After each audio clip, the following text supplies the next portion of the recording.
You've heard it before, maybe in whispers, maybe in books or videos that promised a life beyond what you know today. The idea sounds almost mystical, almost too good to be true, that your thoughts, your beliefs, your inner focus can shape the reality around you, that by altering what you expect, you alter what you receive. Most dismiss it as wishful thinking, a fantasy for dreamers. But what if I told you it is not fantasy? What if I told you it is a law as real and powerful as gravity, waiting for you to use it? The truth is, you've been using it your entire life, whether you realized it or not. Every success you've had, every setback you've endured, every moment that felt like fate behind it all, the law of attraction has been at work, responding to the energy you project into the world. Think about this. How many times have you woken up in a bad mood, and the entire day seemed to conspire against you? Traffic jams, rude encounters, spilled coffee, one frustration after another. On the other hand, recall the days you felt unstoppable, the mornings when you woke up grateful, optimistic, alive. Suddenly opportunities appeared, people smiled at you, everything seemed to flow in your favor. Was that coincidence, or was that the law of attraction in motion, responding to the frequency of your mindset? The energy you put out is the energy that returns. Like a mirror, the universe reflects back what you focus upon most intensely. The problem is, most people focus unconsciously. They dwell on fear, on lack, on limitations, and then wonder why their lives seem like endless repetitions of disappointment. You don't need to believe blindly in this law. You can test it, observe it, prove it for yourself.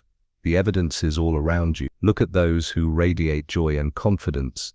Life seems to bend toward them. They attract friendships, opportunities, even wealth, not because they are lucky, but because their inner vibration calls those things forth. Meanwhile, those who constantly complain, who expect the worst, who live in resentment, they too attract exactly what they focus on: struggle, betrayal, scarcity. Life is not punishing them.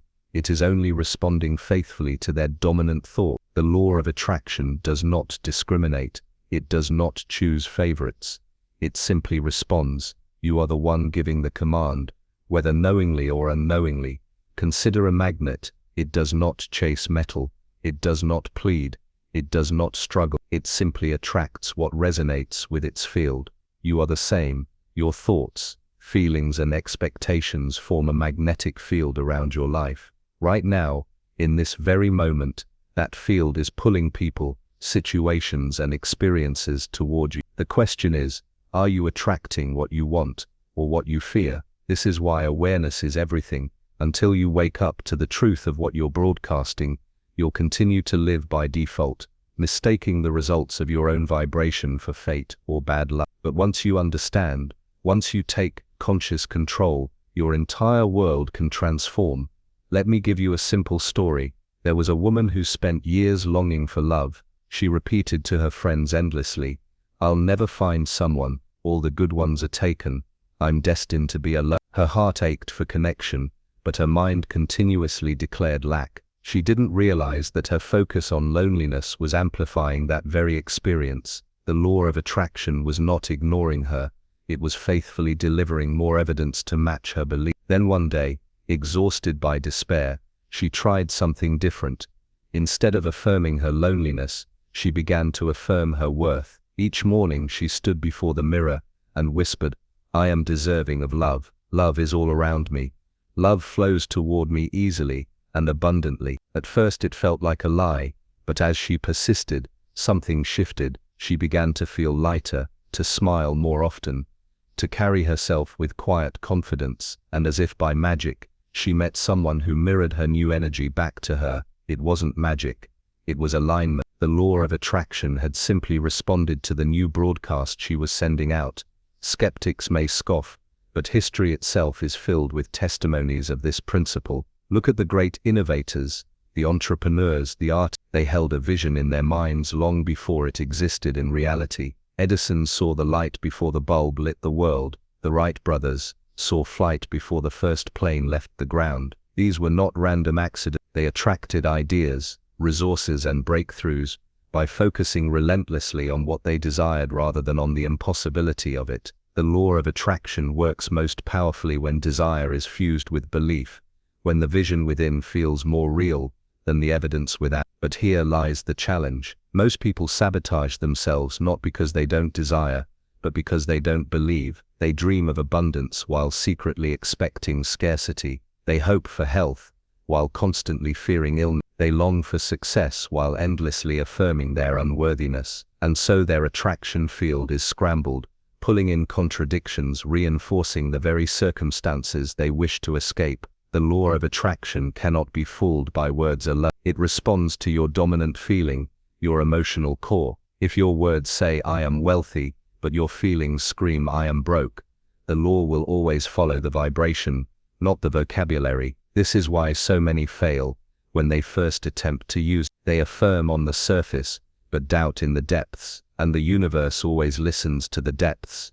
So how do you change it? How do you shift from being a victim of unconscious attraction to being a master of deliberate creation? It begins with awareness. Notice your thoughts. Notice the stories you repeat to yourself about who you are, what you deserve, what's possible. These stories are not harmless. They are instructions to the universe, scripts for your future. Every complaint, every doubt, every casual phrase of defeat is a seed being planted. If you don't want it to grow, stop planting it. Instead, begin to cultivate thoughts that align with the life you want to live, not just once, not just when it's easy, but daily, deliberately, persistently, because every time you shift your focus, you shift your attraction. The law of attraction is not reserved for the chosen few. It is for anyone willing to claim responsibility for their inner world. It does not require mystical rituals or secret codes. It requires clarity, focus, and belief. And the moment you begin to practice it consciously, you'll notice something remarkable. Small shifts at first, little synchronicities, chance encounters, opportunities that seem to appear out of nowhere, but they are not out of nowhere. They are the natural result of the vibration you've chosen to hold. Over time, those small shifts become monumental. Entire chapters of your life rewrite themselves. Possibilities you once thought impossible become ordinary. That is the power waiting for you when you understand this law. Most people misunderstand the law of attraction because they believe it's simply about wishing for something and waiting for it to appear. They think it means closing your eyes, repeating a desire, and hoping the universe delivers it like a package at the door. But that is not how this law works. The universe does not respond to idle wishes. It responds to belief fused with action, to thought charged with feeling, to energy that is consistent and unwavering. The law of attraction is not about passivity, it is about alignment. When your inner state aligns with what you want, your actions naturally follow, and those actions magnetize results. Without that alignment, your actions are hollow, and your desires dissolve into frustration. Picture a farmer. He cannot simply sit in his field and wish for crops to appear. He must plant the seeds, tend the soil, and care for the land. But here is the difference between the farmer who succeeds and the one who fails. The successful farmer plants his seeds with expectation. He does not doubt that the harvest will come. He does not plant one day and dig them up the next to check if they're growing. He trusts the process. He aligns his belief with his actions, and nature does the rest. You are the same. Every thought, every affirmation, every visualization is a seed. But it is only when you water those seeds with faith and patience that they grow into reality. Think of how many times you have sabotaged yourself by planting doubt instead of belief. You wanted wealth, but then you whispered, "This will never happen." You longed for love, but deep down you told yourself, "I'm not worthy." You desired success, but you repeated, "I'll probably fail." These are seeds too, but they grow into weeds that choke the life out of your vision. The law of attraction is always on. It cannot be turned off, which means that even in your moments of doubt, you are attracting more doubt. Even in your complaints, you are summoning more reasons to complain. Once you understand this, you realize why awareness is everything. You cannot control every event in life, but you can control the energy you project, and that energy determines what the law of attraction mirrors back to you. Let me give you a story. A man once dreamed of building his own business. He worked a job he hated, waking up every day in resentment, believing he was trapped. His dream was clear, but every time he thought of pursuing it, he drowned in fear. What if I fail? What if I lose everything? What if I'm not good enough? These thoughts became his dominant vibration, and for years nothing changed. One day, exhausted by his own excuses, he decided to test something. Instead of focusing on the fear of failure, he began to focus on the vision of success. He spent time each morning imagining his business thriving, feeling the joy of freedom, hearing the gratitude of his clients. He didn't just think it, he felt it, and as he persisted, his energy changed, his actions shifted too. He began reaching out to contacts, creating small offers, and slowly momentum built. Opportunities appeared where before there were none. Was this coincidence, or was it the law of attraction, aligning his world with his dominant belief? His success was not born from luck, it was born from alignment. This is the difference between those who create consciously and those who drift unconsciously. The unconscious person says, "I'll believe it when I see it." The conscious creator says, "I'll see it because I believe it." That shift in perspective changes everything. Belief is not waiting for proof. It is the generator of proof. When you hold belief long enough, the universe rearranges itself to confirm it. When you hold disbelief, the universe does the same. It never fails. The only question is which reality you are choosing to call forth. But belief alone is not enough. You must feel. The law of attraction responds to emotion, because emotion is energy in motion. It is the language the universe understands. You can say 1,000 affirmations with no power if they are empty words, but a single thought charged with deep feeling can move mountains. Think about the moments in your life when you were consumed with passion, when you wanted something so badly that nothing could stop you. Didn't life conspire to bring you opportunities, allies, and breakthroughs? That was the law of attraction, responding to the intensity of your emotion. The stronger the feeling, the stronger the magnetic pull. This is why gratitude is so powerful. Gratitude elevates your vibration instantly. When you feel grateful for what you already have, you signal to the universe that you are abundant, and abundance flows to meet that signal. Skeptics often say, if the law of attraction is real, why do bad things happen to good people? The answer is not simple, but here is the truth. The law is not a tool for blame. It is a mirror of energy. People attract not what they consciously want, but what they unconsciously focus on. Often it is fear, worry, guilt, or unresolved patterns buried deep within them. The law is impartial. It delivers whatever frequency dominates, whether positive or negative. But here lies the gift. Once you realize this, you have the power to change your frequency at will. You can release fear, shift focus, cultivate gratitude, and realign your energy. When you do, your world must follow, because the law of attraction cannot resist a consistent vibration. Imagine your mind as a radio. If you want to hear classical music, you cannot tune into a rock station and hope the songs will change. You must adjust the dial to the right frequency. Life is no different. If you want wealth, you cannot stay tuned to poverty. If you want love, you cannot stay tuned to loneliness. If you want health, you cannot stay tuned to sickness. You must shift your frequency before the results appear. Most people make the mistake of waiting for external proof before changing their inner state, but the law works in reverse. Change the inner state first, and the external proof will follow. The universe is always listening. Every thought is a request, every emotion a command, every expectation a prophecy. You are scripting your future moment by moment. If you realized how powerful your thoughts truly are, you would never think another negative one. You would guard your mind as if it were the gate to your destiny, because it is. And once you understand this truth, hesitation becomes impossible. You no longer wait for miracles, you create them. There is a secret most never grasp, a truth so simple yet so often overlooked. You do not attract what you want, you attract what you are. Desire is not enough. You can want riches, health, or love with every fiber of your being, but if at your core you still identify with lack, sickness, or loneliness, then that is what will flow into your life. The universe is not fooled by words, it reads vibration, and your vibration is determined not by what you say, but by who you believe yourself to be. If you see yourself as broke, no affirmation of wealth will take root until you change that inner identity. If you see yourself as unworthy of love, no partner will arrive to fill the emptiness. The law of attraction always reflects your self-concept, and that reflection will never fail. Think of a mirror. When you stand before it, you cannot frown and expect a smile to appear in the reflection. You cannot slump your shoulders and expect to see strength staring back at you. The reflection only changes when you do. Life is that mirror. It cannot give you joy while you radiate sorrow. It cannot bring you abundance while you dwell on scarcity. It cannot deliver success while you secretly expect failure. The law of attraction is exact, impartial, and unwavering. The outer world bends only when the inner world bends first.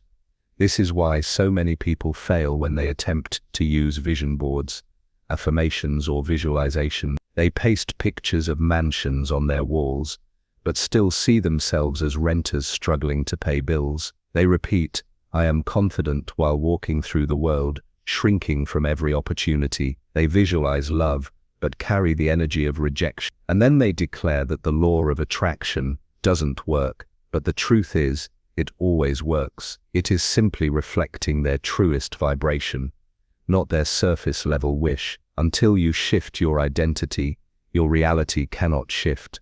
Let me share with you a story. There was a man who spent years declaring, "I will be wealthy one day." He read books, attended seminars, and even wrote down affirmations daily. But no matter how hard he tried, money slipped through his fingers. His business ventures collapsed, his investments failed, and debt followed him everywhere. He was convinced the law of attraction was a lie. But then one day, in a quiet moment of reflection, he realized the truth.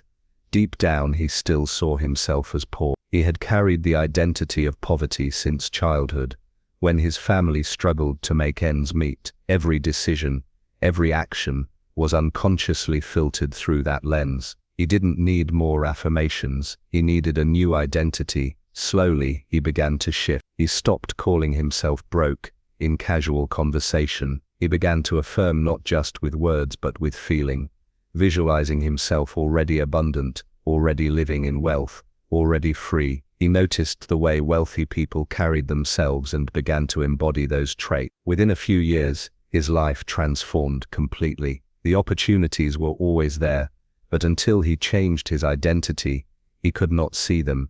This is the power of alignment. When who you are matches what you want, the law of attraction has no choice but to deliver. It cannot resist harmony. It cannot withhold from someone who radiates congruence between desire and belief. Your outer world is always catching up to your inner world. So if you wish to change your circumstances, begin not by chasing things, but by changing the self who is doing the chasing. Identity is built through repetition. Every thought you repeat, every belief you reinforce, every feeling you allow becomes a brick in the structure of who you believe you are. That is why it is not enough to simply try the law of attraction once or twice and expect miracles. The universe responds to consistency. If every morning you visualize abundance but every afternoon you worry about bills, your vibration is inconsistent. If you meditate on love but spend the rest of the day affirming loneliness, you confuse the signal you are sending. Imagine trying to tune into a radio station but constantly switching the dial back and forth.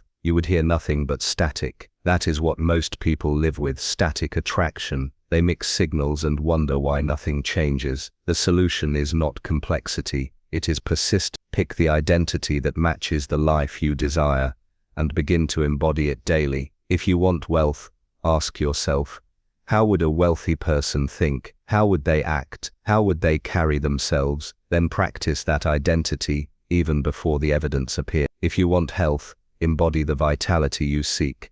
Feel it in your body now. Move as if energy and strength are already yours. If you want love, radiate love first. Give it freely. Embody it so fully that your vibration makes loneliness impossible. Do not wait for the outer proof. Become the inner proof, and the outer will mirror it. The law of attraction requires courage, because it demands that you believe before you see. It demands that you step into an identity that may feel unnatural at first, because you are conditioning a new self. But just as a muscle grows stronger with repeated use, your identity grows stronger with repeated belief. At first it may feel awkward, even false, but over time it becomes natural, and when it does, your outer world cannot resist. The universe always pays attention to who you are being more than what you are saying. Remember this: the greatest limitation is not in the world, it is in your self-concept. The person who says "I cannot" is giving the law of attraction instructions to confirm it. The person who says "I am capable" is giving equal instructions, and the universe obeys. Which script will you give it? Which identity will you choose? Because choice is the beginning of transformation. You cannot control every event, but you can control who you decide to be. And that decision, repeated daily, becomes the force that bends reality in your favor. The law of attraction is not about creating from nothing. It is about revealing what already exists in potential, waiting for you to align with. The wealth you want is already in circulation. The love you want is already in the hearts of others. The opportunities you desire are already unfolding. The question is not whether they exist. The question is whether you are tuned to the frequency that allows you to receive them. And that frequency begins with identity. Become the version of yourself who already has what you seek, and watch as your world reshapes itself to match. There comes a moment in every person's life when they must decide whether they will live as a reactor to circumstances or as a creator of them. Most live as reactors. They see what is in front of them, they judge it, they respond to it, and they repeat the cycle endlessly. If money is scarce, they speak of scarcity. If love is absent, they affirm loneliness. If opportunities seem limited, they declare the world unfair. They wait for external change before granting themselves permission to feel differently. But here is the truth. The law of attraction does not respond to what is, it responds to what you project. If you keep waiting for your environment to change before you shift your vibration, you will wait forever. Creation requires reversal. You must first feel it before you see it. You must step into the energy of the outcome before the outcome exists. This is not pretending, it is alignment. Pretending is saying "I'm fine" while carrying doubt in your heart. Alignment is embodying the belief so deeply that even in the absence of evidence, your energy remains consistent. The universe knows the difference. You cannot trick it with empty words. But when you genuinely feel abundance before the bank account shows it, when you feel love before the partner arrives, when you feel success before the world acknowledges it, you are broadcasting the signal that pulls those realities toward you. The universe mirrors the inner state, not the outer pretense. Think of an actor preparing for a role. The greatest actors do not just recite lines. They become the character. They walk, breathe, and feel as that person would. In doing so, the performance becomes real, and the audience believes it. You must treat your desired life in the same way. Step into the role of the person who already has what you want. Speak as they would, think as they would, carry yourself as they would. When you embody the role fully, reality has no choice but to adjust its script. The law of attraction is casting you in the play of life, and it will assign you the part that matches your performance. I once heard the story of a woman who lived her life in constant struggle with money. Every paycheck was gone before the month ended. She carried shame and stress everywhere she went. Then one day, she stumbled upon the concept of alignment. Instead of drowning in bills, she began to imagine herself as a woman of wealth. She dressed as best as she could, carried herself with pride, and refused to speak of lack. She began a ritual of gratitude every morning, thanking the universe for the abundance already flowing to her. At first, nothing seemed to change, but over time, her energy transformed. People treated her differently, opportunities came her way, and eventually she started her own business that flourished. Did her circumstances magically transform overnight? No, but her vibration shifted, and the law of attraction rearranged her outer world to match. Her wealth was born the moment she embodied it internally, and reality simply caught up. This is the essence of deliberate creation. When you decide to feel ahead of evidence, you accelerate manifestation. When you condition your body to feel gratitude, love, or abundance before circumstances validate it, you collapse the gap between desire and reality. Most people live in the delay, constantly waiting for the world to give them permission to feel good. But masters of the law of attraction give themselves that permission now, and as a result, the world bends faster to their will. But here lies a challenge you must face: persistence. Anyone can feel good for a moment. Anyone can visualize a dream once or twice. But the law of attraction responds to your dominant state, not to fleeting glimpses. If you spend 5 minutes a day in abundance and the rest of the day in worry, the signal is muddled, and the results will reflect that. The universe is exact. It reflects the majority of your vibration. This is why persistence matters. You must practice the state until it becomes second nature, until it is no longer something you force but something you are. Imagine a sculptor working with marble. With every strike of the chisel, the vision inside becomes clearer, but it is not revealed in a single blow. It is the accumulation of thousands of strikes that creates the masterpiece. Your vibration is the same. Every thought, every moment of alignment, every act of gratitude is a strike of the chisel, carving away the old self and revealing the masterpiece of your desired life. At first, progress feels invisible, but persistence ensures the form will emerge. Consider the great athletes, performers, and innovators. They did not simply dream once and then sit idle. They lived inside their vision daily. They practiced with conviction before the world believed in them. They held the vibration of victory long before the scoreboard confirmed it. That is why their triumphs appeared inevitable to outsiders. They had already created them internally. Their outer world was catching up to the reality they had long carried within. And so it must be with you. Decide who you are. Align with that identity daily. Persist long enough for the world to catch up. Do not measure your progress by immediate results. Measure it by the consistency of your vibration. If you can hold the state, despite temporary appearances, you are already victorious. The universe cannot deny alignment. It cannot withhold from someone who refuses to break their vibration. The only variable is time, and time bends faster for those who persist without doubt. You are not waiting for your dreams are waiting for you. They are already alive in potential, already existing in the field of possibility. The only barrier is the version of yourself that refuses to believe. When you drop that barrier, when you embody the state fully, reality will rush to meet you. That is the law, that is the promise. And once you know it, once you feel it, hesitation no longer makes sense. Creation becomes your natural way of being. There is a force within you that most people never learn to use, and yet it is the very engine that determines the speed of your manifestations. That force is emotion. Thoughts create direction, but emotions give power. A thought without feeling is like a spark with no fuel. It flickers for a moment and disappears. But a thought infused with strong emotion becomes a flame, and that flame ignites the attraction field around you. This is why when you think casually of something, little happens, but when you obsess, when you feel it in your bones, when you live inside the emotional reality of it, circumstances begin to rearrange with astonishing speed. The universe does not just respond to words or images, it responds to energy, and energy is carried through emotion.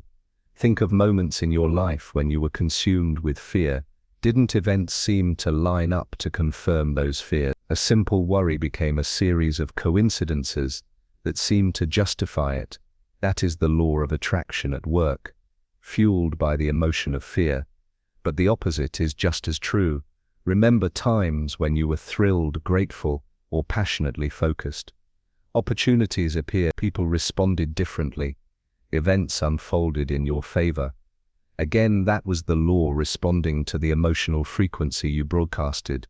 The more intense the feeling, the faster the magnetism. This is why gratitude is often called the master emotion. Gratitude shifts you instantly into alignment with abundance. When you are grateful, you are affirming that you already have, and by affirming that, you attract more to match it. Gratitude is not something to practice only when things are going well. It is most powerful when you use it in the midst of challenge, because when you can generate gratitude even before the evidence, you are declaring trust in the law, and the universe cannot ignore that declaration. There was a man who lived his life in bitterness, always focusing on what he lacked. His health was poor, his finances unstable, his relationships strained. One day, after years of struggle, he was introduced to the practice of gratitude. Skeptical but desperate, he began writing down 3 things each day he was grateful for. At first the list felt forced. He wrote small things: a warm meal, the roof over his head, the sunrise. But as weeks passed, something shifted. His focus expanded. He began noticing blessings everywhere. His energy softened, his heart lifted, and slowly opportunities began to appear. His health improved, his financial situation stabilized, and relationships blossomed. The law of attraction had always been working, but it was gratitude that tuned his signal from lack to abundance.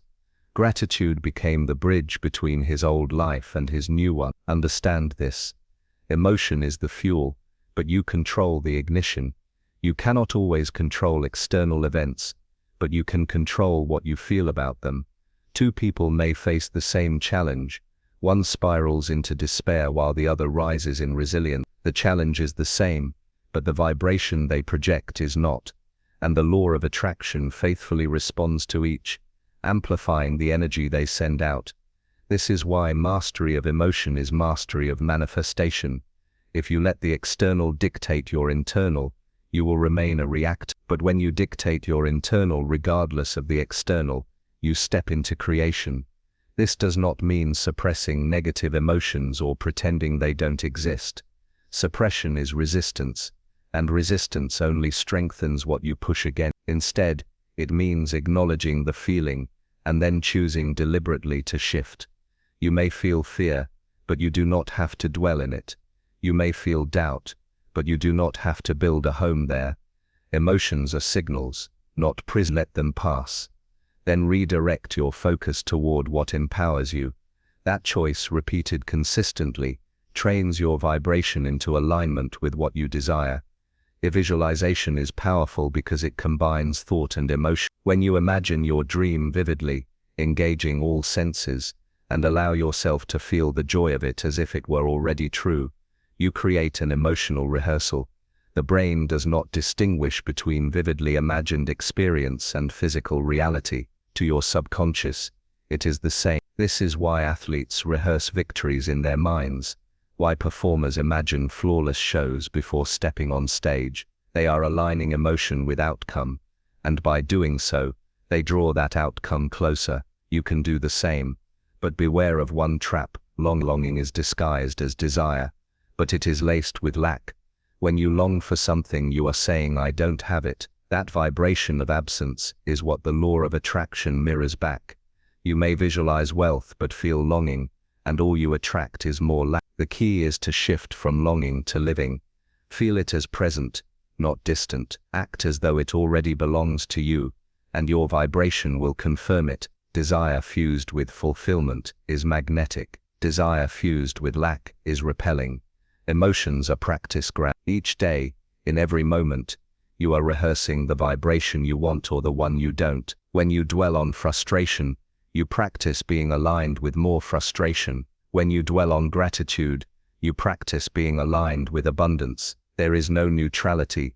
The law is always responding. That is why mastery requires vigilance. Guard your emotions. Train them like a musician trains scales or an athlete trains drills. With repetition, alignment becomes natural, and when it becomes natural, your outer world must catch up. The universe is abundant beyond measure. It holds endless opportunities, relationships, wealth and joy. None of it is withheld from you except by the frequency you emit. The moment you choose to feel differently, consistently, you open the gates. Emotion is the lever, and you hold it in your hand. Learn to pull it with intention, and you will discover that life bends quickly in the direction of your choosing. The law of attraction does not fail. It simply delivers the music of the emotion you play. If you want to master the law of attraction, you must learn the art of clarity.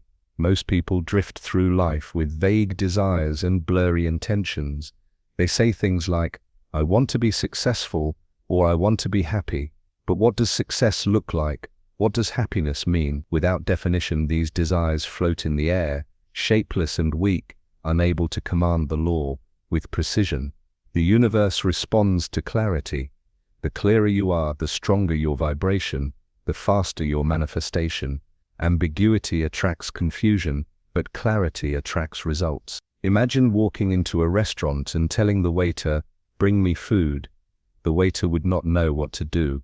You might end up with something you dislike, or worse, nothing at all. But if you say, "Bring me a fresh salad with lemon dressing and a glass of water," the order is clear, and it arrives exactly as you requested.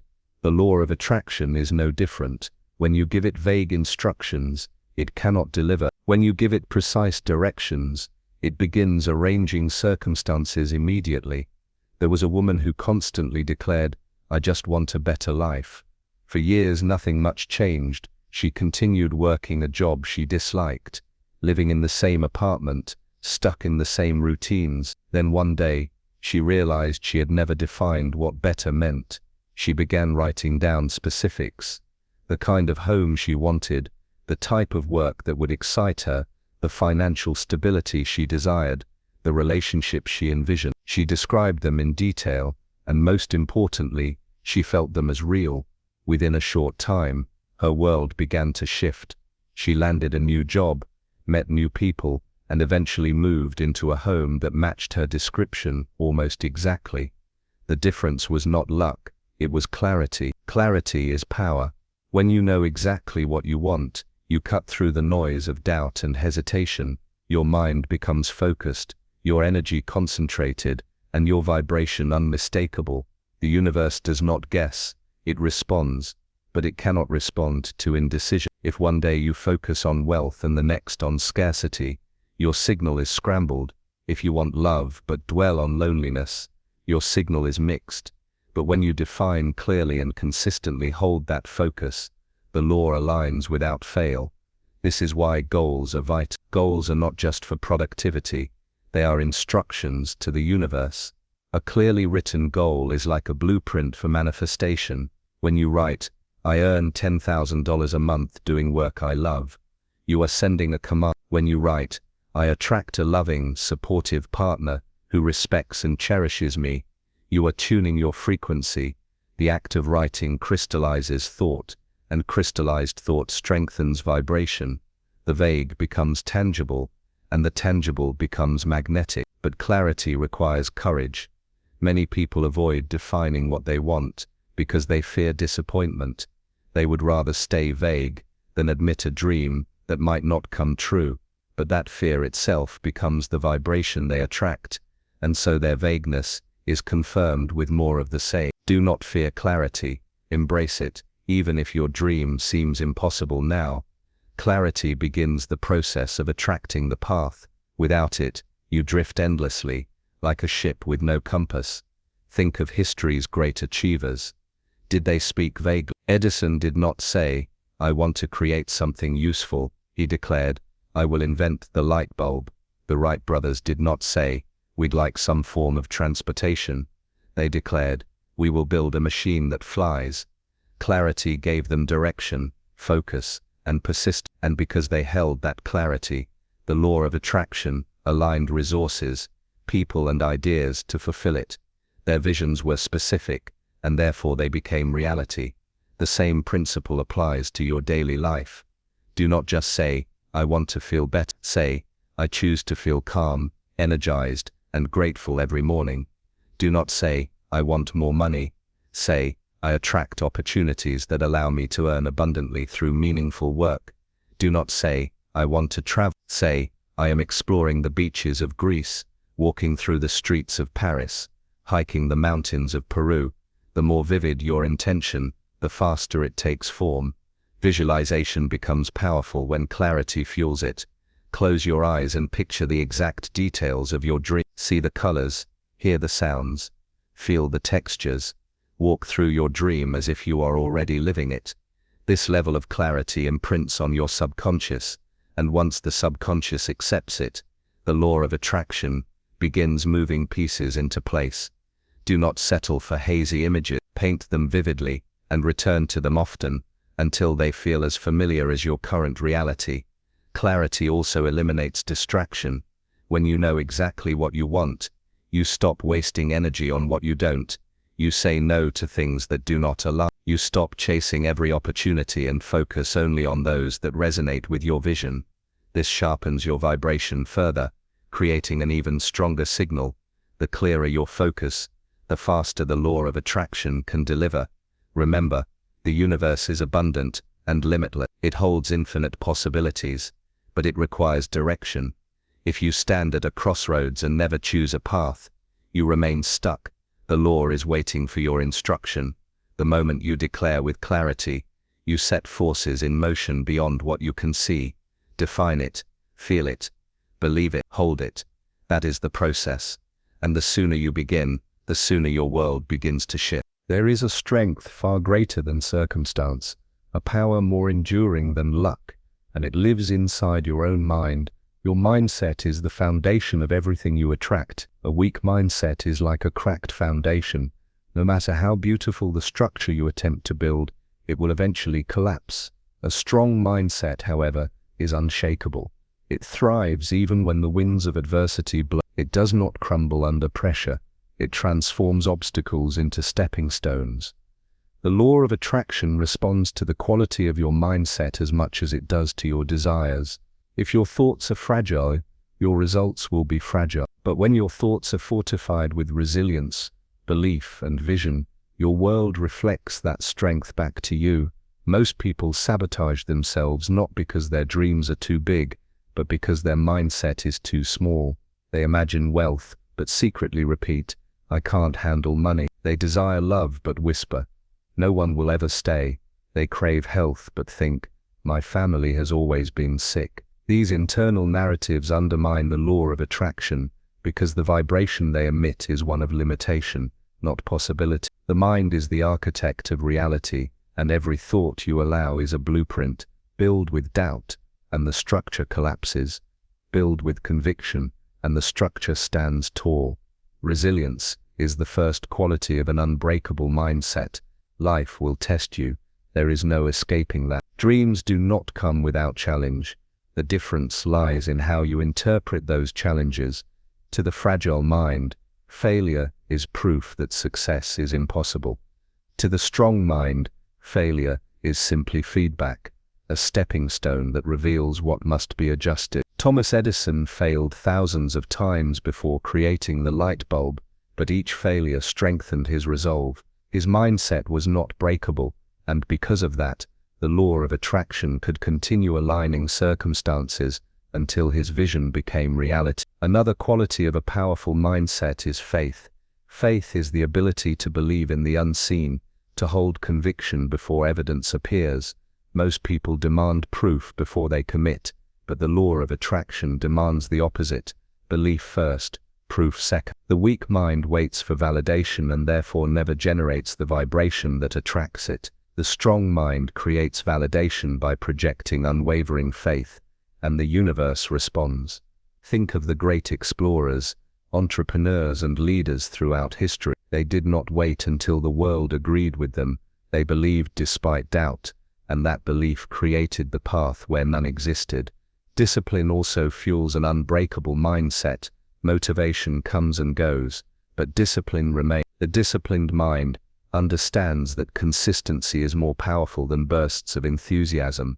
It shows up even when it doesn't feel like it, because it knows that vibration is built through repetition. The law of attraction rewards consistency. A scattered, inconsistent vibration creates scattered results, but a disciplined, steady vibration creates momentum that cannot be stopped. The strong mind trains itself daily, just as an athlete trains their body. It feeds itself empowering thoughts, surrounds itself with uplifting influences, and refuses to indulge in negativity.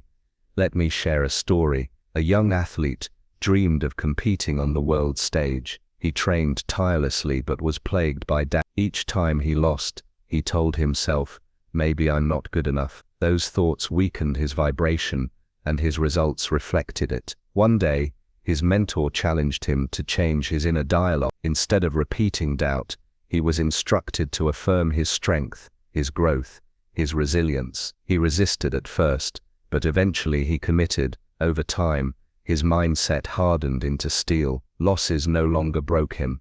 They fueled him. He began to see every challenge as preparation. Years later, he stood on the podium with a medal around his neck. His physical training mattered, but it was his unbreakable mindset that attracted victory. The law of attraction aligned with his new self-belief, and his world reflected it. Your thoughts are not harmless, they are instruction. If you constantly dwell on "I can't," you are commanding the universe to confirm it. If you consistently affirm "I will," you are commanding the universe to support it. The law of attraction is obedient. It does not question whether your instructions are good for you, it simply responds. This is why mental discipline is everything. Guard your mind as if your future depends on it, because it does. The unbreakable mind is not one that never feels fear or doubt, it is one that refuses to be ruled by them. Courage is not the absence of fear, but the decision to act despite it. The strong mindset acknowledges fear, but chooses faith. It notices doubt, but chooses discipline. It sees obstacles but focuses on solutions. And because it chooses strength again and again, the vibration it emits is one of power, resilience, and certainty. The law of attraction cannot resist that signal. It delivers circumstances that match. You must ask yourself, what mindset are you carrying right now? Is it fragile, waiting for external proof to feel confident? Or is it strong, radiating confidence regardless of appearance? Every moment, you have the choice to strengthen or weaken it. Each time you choose faith over fear, discipline over distraction, gratitude over complaint, you fortify your mind, and as your mind strengthens, your attraction field expands. The world does not bend to weakness, it bends to strength. When your mind becomes unbreakable, your life becomes unstoppable. Obstacles shrink, setbacks fuel you, and challenges transform into opportunities. The law of attraction reflects the fortress you've built within. Build it high, build it strong, and nothing, no circumstance, no failure, no doubt will stand in your way. You cannot rise alone. No matter how strong your vision, no matter how powerful your belief, the people you surround yourself with will either accelerate your journey or sabotage it. Human beings are deeply influenced by their environment. Energy is contagious, attitudes spread like wildfire. If you walk with those who constantly complain, who blame circumstances, who live in fear and mediocrity, their vibration will slowly seep into you. Without even realizing it, you begin to echo their words, adopt their habits, and mirror their limitations. But when you surround yourself with winners, with dreamers, doers, and believers, you elevate. Their energy sharpens your own. Their standards become your standards. Their courage ignites your courage. The law of attraction responds not only to your individual vibration, but also to the collective energy you allow into your life. Think of your inner circle as mirrors. They reflect back pieces of yourself, shaping your identity and reinforcing your beliefs. If you want to attract abundance, but spend your time with those who glorify struggle, the signal you send will always be conflicted. But if you spend time with those who talk of opportunity, who celebrate growth, who see challenges as fuel, then your own vibration rises to match. This is not about judgment, it is about alignment. You cannot attract a life of greatness while immersing yourself in energy that glorifies mediocrity. History proves this truth. Consider the circles of the great minds. Edison did not create in isolation. He surrounded himself with inventors and thinkers who pushed boundaries. The Wright brothers challenged each other relentlessly, each fueling the other's vision of flight. Even artists and writers have always sought community, because the energy of shared ambition multiplies power. The law of attraction amplifies collective focus. When you join with others who vibrate at the level you aspire to, your signal grows stronger, clearer, more magnetic. Let me tell you the story of a young man who longed for success but grew up in a circle of negativity. Every time he shared a dream, his friends mocked him. Every time he spoke of opportunity, they warned him of failure. Surrounded by their doubt, he remained stuck for years. Finally, he made a decision. He sought out new influences. He began attending seminars, joining groups, reading books, and meeting people who believed in possibility. Slowly, his energy shifted, his confidence grew. He started a business, found mentors who guided him, and within a few years, his life transformed. The opportunities had always existed, but until he changed his circle, his vibration was too weighed down to see them. By surrounding himself with winners, he became one. This is why mentors are so powerful. A mentor is not just someone who teaches strategies. They carry an energy of achievement that you can align with. Being around them reminds you that success is not a fantasy, it is a reality. Their very presence raises your vibration because they embody the belief you seek to build. The law of attraction responds to proximity. When you are near those who vibrate at a higher level, your own energy rises and life begins delivering at that level. But this truth comes with a responsibility. You must audit your relationships. Look honestly at the people in your life. Do they add fuel to your vision or drain it? Do they challenge you to rise or pull you back to comfort? Every conversation, every shared moment, every influence is a deposit or withdrawal in your vibration. Choose carefully. If someone constantly diminishes your dreams, you must limit their access to your mind. Protect your energy as fiercely as you would protect your most valuable possession, because it is.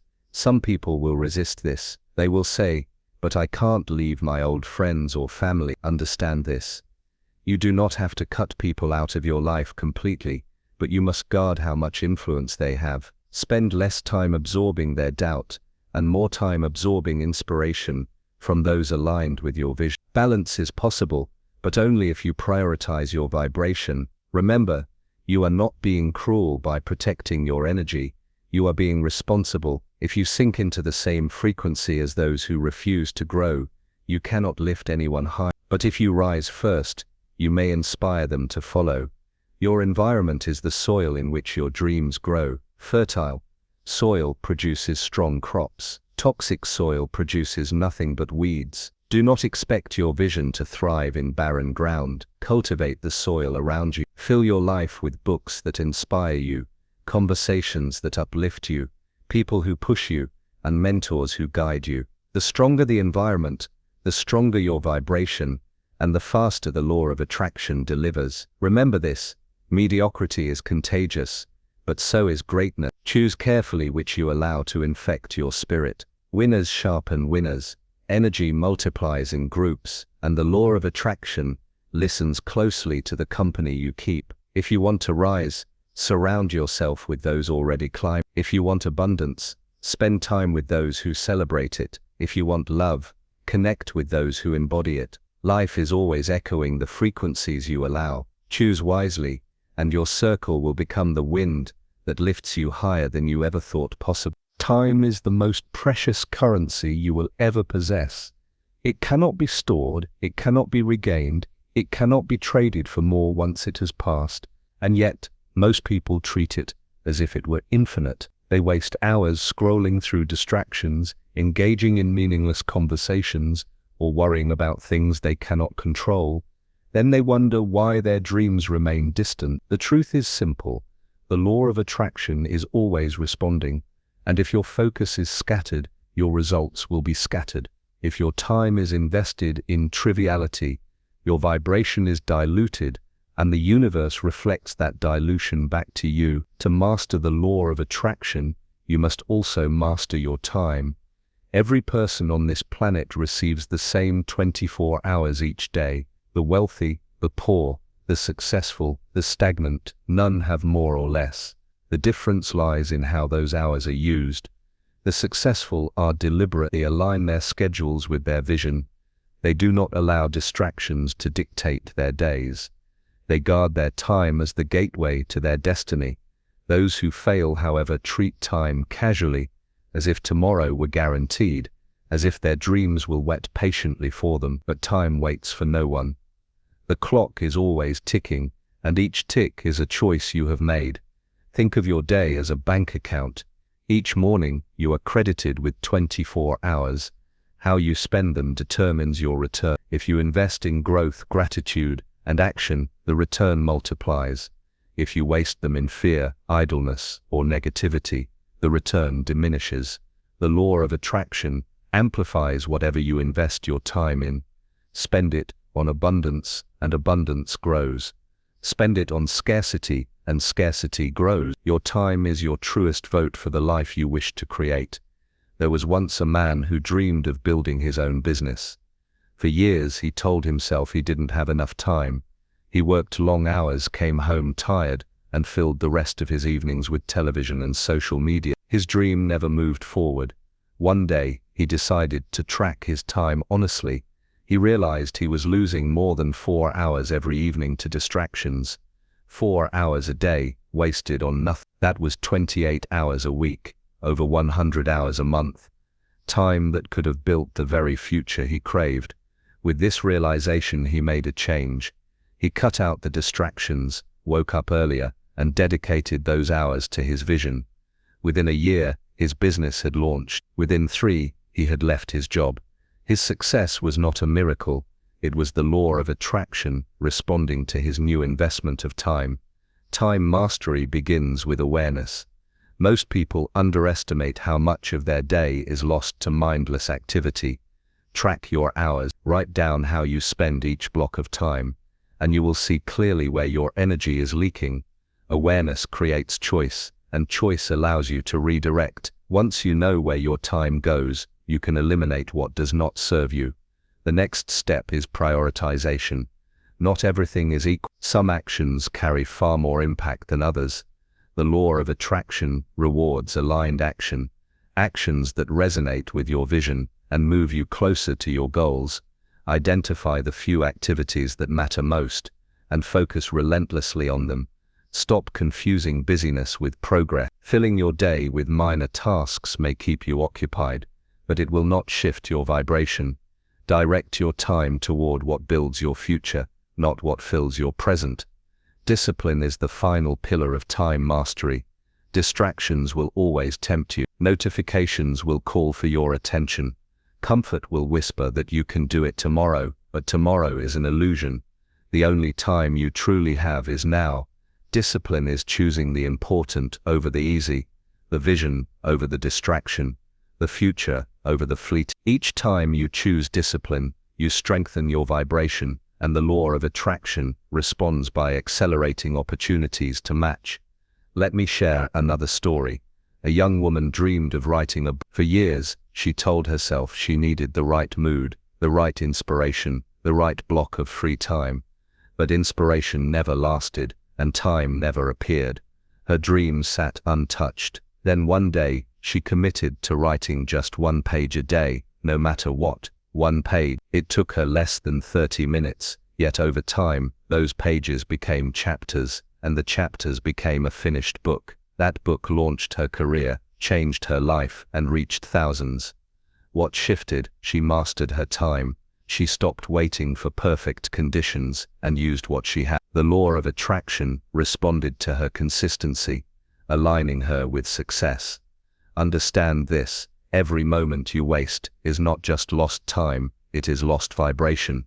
The universe cannot deliver results if you invest your hours in contradiction. When you claim you want abundance but waste time on scarcity-driven habits, the signal is confused. But when your time aligns with your desire, the signal is undeniable. Guard your time, protect it as fiercely as you would protect your dreams, because they are inseparable. Time is the medium through which dreams become reality. The law of attraction listens not to what you occasionally say you want, but to how you consistently spend your hours. Each choice is a declaration, each moment is a message, and every message is answer. Use your time with intention, and you will discover that the universe bends quickly to those who refuse to waste the seconds they are given. Failure is not the end, it is the beginning. Yet most people treat it as a verdict, a signal that they should stop, retreat, or abandon their dreams. They let a single setback define their entire journey, forgetting that failure is not the opposite of success but its companion. Every achievement in history is paved with failures that became feedback. The law of attraction does not punish you when you fail. It teaches you, it reflects back the gaps in your belief, the weaknesses in your plan, and the lessons you need to master. When you reframe failure as feedback, it becomes fuel, not defeat. Think of a child learning to walk. The child falls again and again, sometimes bruised, sometimes crying, but never once does the child think, maybe walking isn't for me. The child doesn't label the falls as failure, they are simply steps toward balance. And eventually the child walks, runs, and climbs. That is how success works. Failure is not final unless you decide to stop moving. If you treat it as feedback, every fall is simply a step closer to mastery.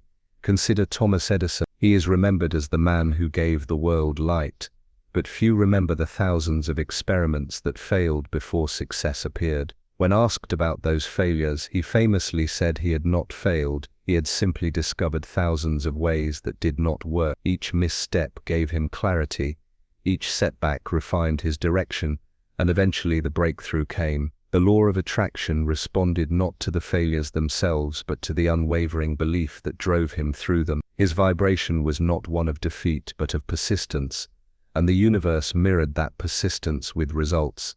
Failure also tests your commitment.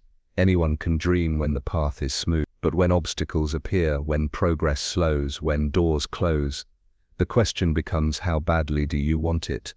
The law of attraction does not reward half-hearted desire. It responds to the vibration of conviction. When you choose to rise again after failure, you are broadcasting that conviction. You are declaring, I will not be denied. That energy is magnetic. The universe bends for those who refuse to quit. Let me share a story. A young entrepreneur launched her first business with excitement.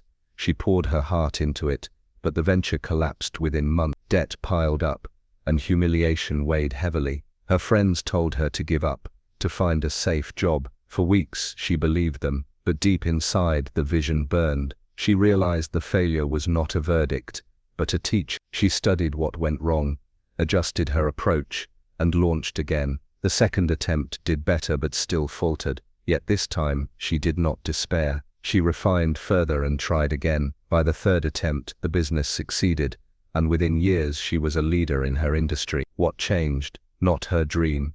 It remained the same. What changed was her relationship with failure. She stopped fearing it and started learning from it. The law of attraction rewarded her persistence by aligning her with the right people, the right timing, and the right opportunity. Failure strips away illusions. It reveals the beliefs you still need to strengthen. If you attract disappointment, ask yourself, what was I vibrating? Was it fear? Was it impatience? Was it doubt?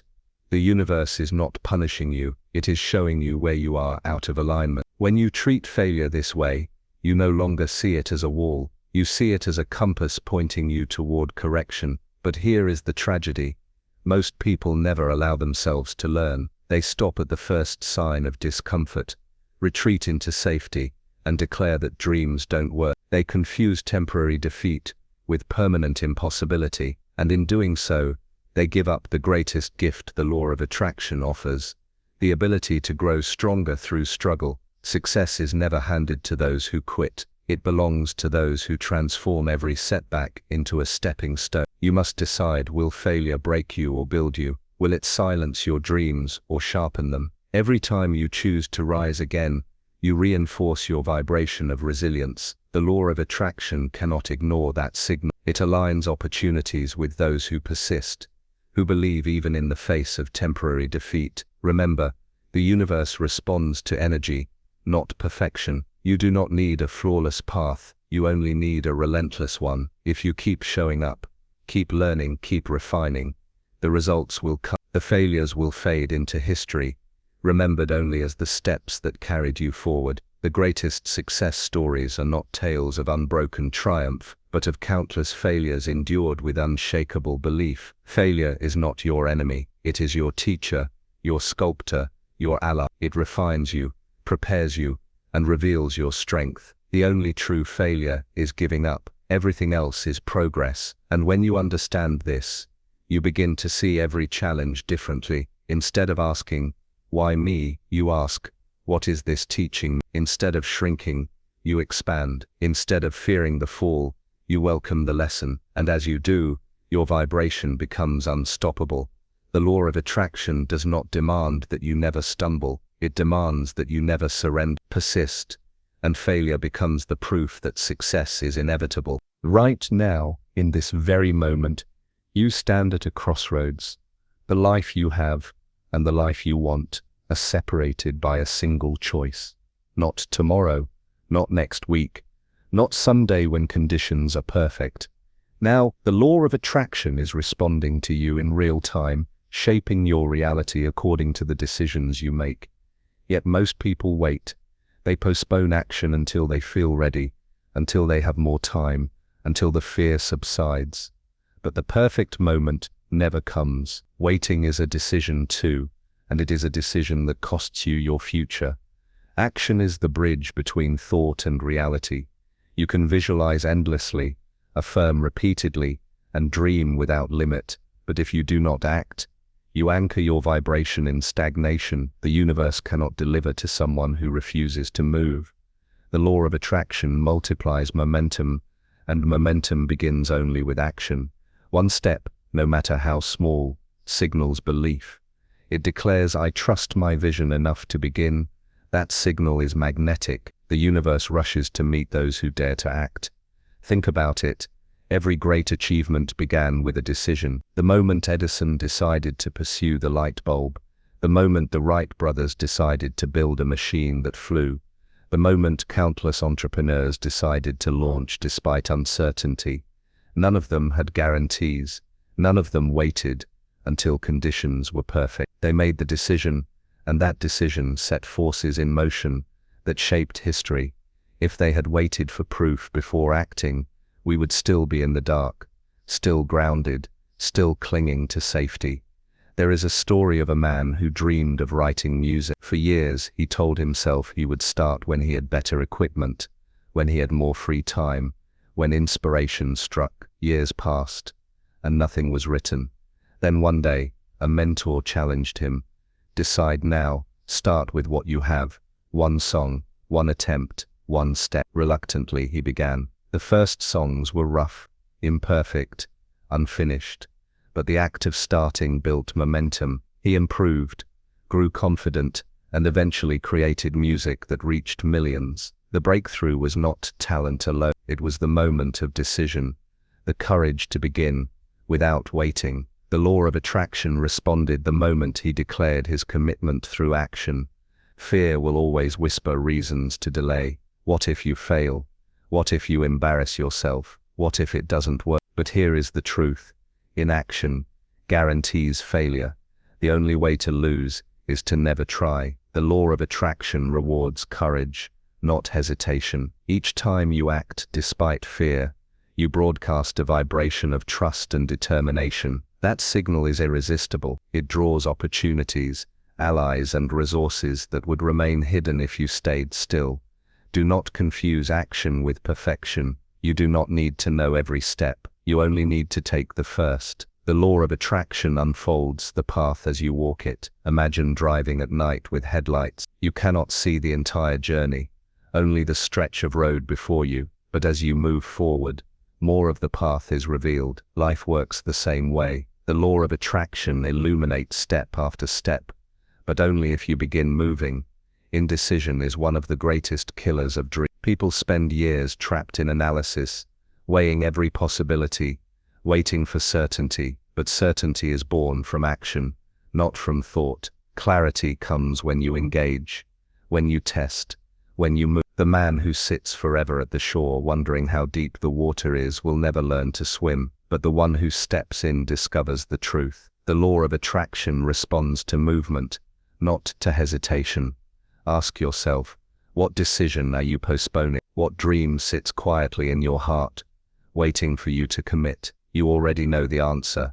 You have always known. The question is not whether you are capable, it is whether you will decide, because the moment you decide, everything shifts. The vibration of commitment is powerful. It tells the universe you are serious, that you will no longer tolerate excuses, and the universe answers with momentum. Many fear making the wrong decision, but indecision is worse. A wrong step can be corrected, a wrong choice can be redirected, failure can be learned, but indecision creates nothing. It leaves you stuck in limbo, broadcasting a vibration of confusion, and confusion attracts more confusion. Better to decide and adjust than to wait forever for certainty that will never arrive. Your life is shaped not by what you intend, but by what you decide. The future is being written now, in this moment, through your choices. Each delay is a choice. Each excuse is a choice. Each step forward is also a choice. Which will you make? Do not wait for courage to appear before you decide. Courage is built through the act of deciding. Do not wait for perfect timing. Timing becomes perfect when you commit. Do not wait for guarantees. Guarantees are carved by your persistence. The law of attraction bends for those who declare, I choose now. This is your moment. The crossroads stands before you. On one side lies the familiar, the safe, the stagnant. On the other lies growth, possibility, transformation. The path is chosen not by wishing, but by deciding. And once you decide, once you commit fully, the universe aligns, doors open, resources appear, momentum builds, because the law of attraction honors the bold, the decisive, the ones who refuse to wait. Discipline is the bridge between desire and reality. Many people understand the law of attraction conceptually. They visualize, they affirm, they even believe, but they lack the discipline to sustain the vibration long enough for results to manifest. They get excited for a few days, then fall back into old habits of doubt and distraction. The law of attraction does not respond to occasional bursts of energy. It responds to consistency, just as a river shapes stone not with a single crash of water, but with continuous flow. So too does discipline shape your destiny. Motivation is fleeting. It arrives like a spark, bright but brief. If you depend on motivation, your results will always be unstable, rising and falling with your mood. Discipline is different. Discipline is the decision to act whether you feel like it or not. It is the commitment to maintain your vibration, even when challenges appear. The law of attraction rewards this kind of steadiness. A disciplined vibration is like a steady signal to the universe, clear and unwavering. When your energy remains consistent, results become inevitable. Consider the athlete who trains daily. There are mornings when they wake up tired, sore, and unmotivated, yet they step onto the field anyway. Their discipline builds their body, but more importantly, it builds their identity. They become someone who shows up, regardless of emotion. This consistency transforms them into champions. The same principle applies to your dreams. Each time you choose discipline over excuse, you reinforce your identity as a creator. The law of attraction responds to that identity with matching outcomes. There was a young woman who dreamed of becoming an artist. She had talent, passion, and vision, but she lacked discipline. She painted only when inspiration struck, sometimes going weeks without touching a brush. Her progress stalled, her skills plateaued, and her dream remained a fantasy. One day, she realized that waiting for inspiration was her prison. She committed to painting every day, even if only for an hour, even if she didn't feel like it. At first, the results were rough, but over time, her discipline sharpened her craft, her confidence grew, and eventually her work attracted galleries and collectors. What changed? Not her talent, but her discipline. The law of attraction amplified her commitment, aligning her with opportunities she never imagined. Discipline is also about protecting your environment. You cannot expect to attract success while drowning in distraction. Social media, endless entertainment, negative conversations, all of these scatter your energy. The disciplined mind sets boundaries. It chooses carefully what to consume, who to listen to, and how to spend each moment. This discipline of environment strengthens your vibration by removing static. The clearer your field, the stronger your attraction. But discipline is not punishment. It is freedom. It frees you from the chains of mood and impulse. It frees you from the roller coaster of fleeting motivation. It frees you from being controlled by external circumstance. Discipline is self-respect in action. Every time you follow through on what you said you would do, you build trust with yourself. That trust becomes confidence, and confidence radiates a powerful vibration. The universe mirrors that confidence back, delivering circumstances that confirm your belief in yourself. Think of discipline as a muscle. The more you use it, the stronger it gets. At first it feels difficult. Resistance screams in your ear, comfort tempts you back to old patterns. But each time you push through, the resistance weakens. Soon what once felt impossible becomes automatic. Waking early, focusing on gratitude, taking action toward your vision, these become habits, part of your identity. And once they are your identity, the law of attraction responds instantly, because your vibration no longer wavers. There is another gift hidden within discipline, momentum. The hardest step is always the first. But once you begin, momentum carries you forward. Discipline ensures you take that first step daily. Even small, consistent actions compound into massive results. A single workout may not transform your body, but 100 will. A single page may not create a book, but 100 pages will. The law of attraction magnifies momentum, opening doors as you prove your commitment through repeated action. Ask yourself, where in your life have you been inconsistent? Where have you allowed emotion to dictate your action? Where have you promised yourself change, but failed to follow through? Be honest. The law of attraction does not respond to intentions, only to vibrations reinforced through action. Discipline is the proof of belief. When you act consistently, you declare, I trust this vision enough to commit daily. That declaration is magnetic. Do not wait for discipline to appear fully formed. Start small. Wake up when you say you will. Keep one promise to yourself today. Take one aligned action, no matter how small. Each success builds momentum. Each act strengthens your identity. And soon discipline becomes who you are. And once it is who you are, success is no longer a matter of if.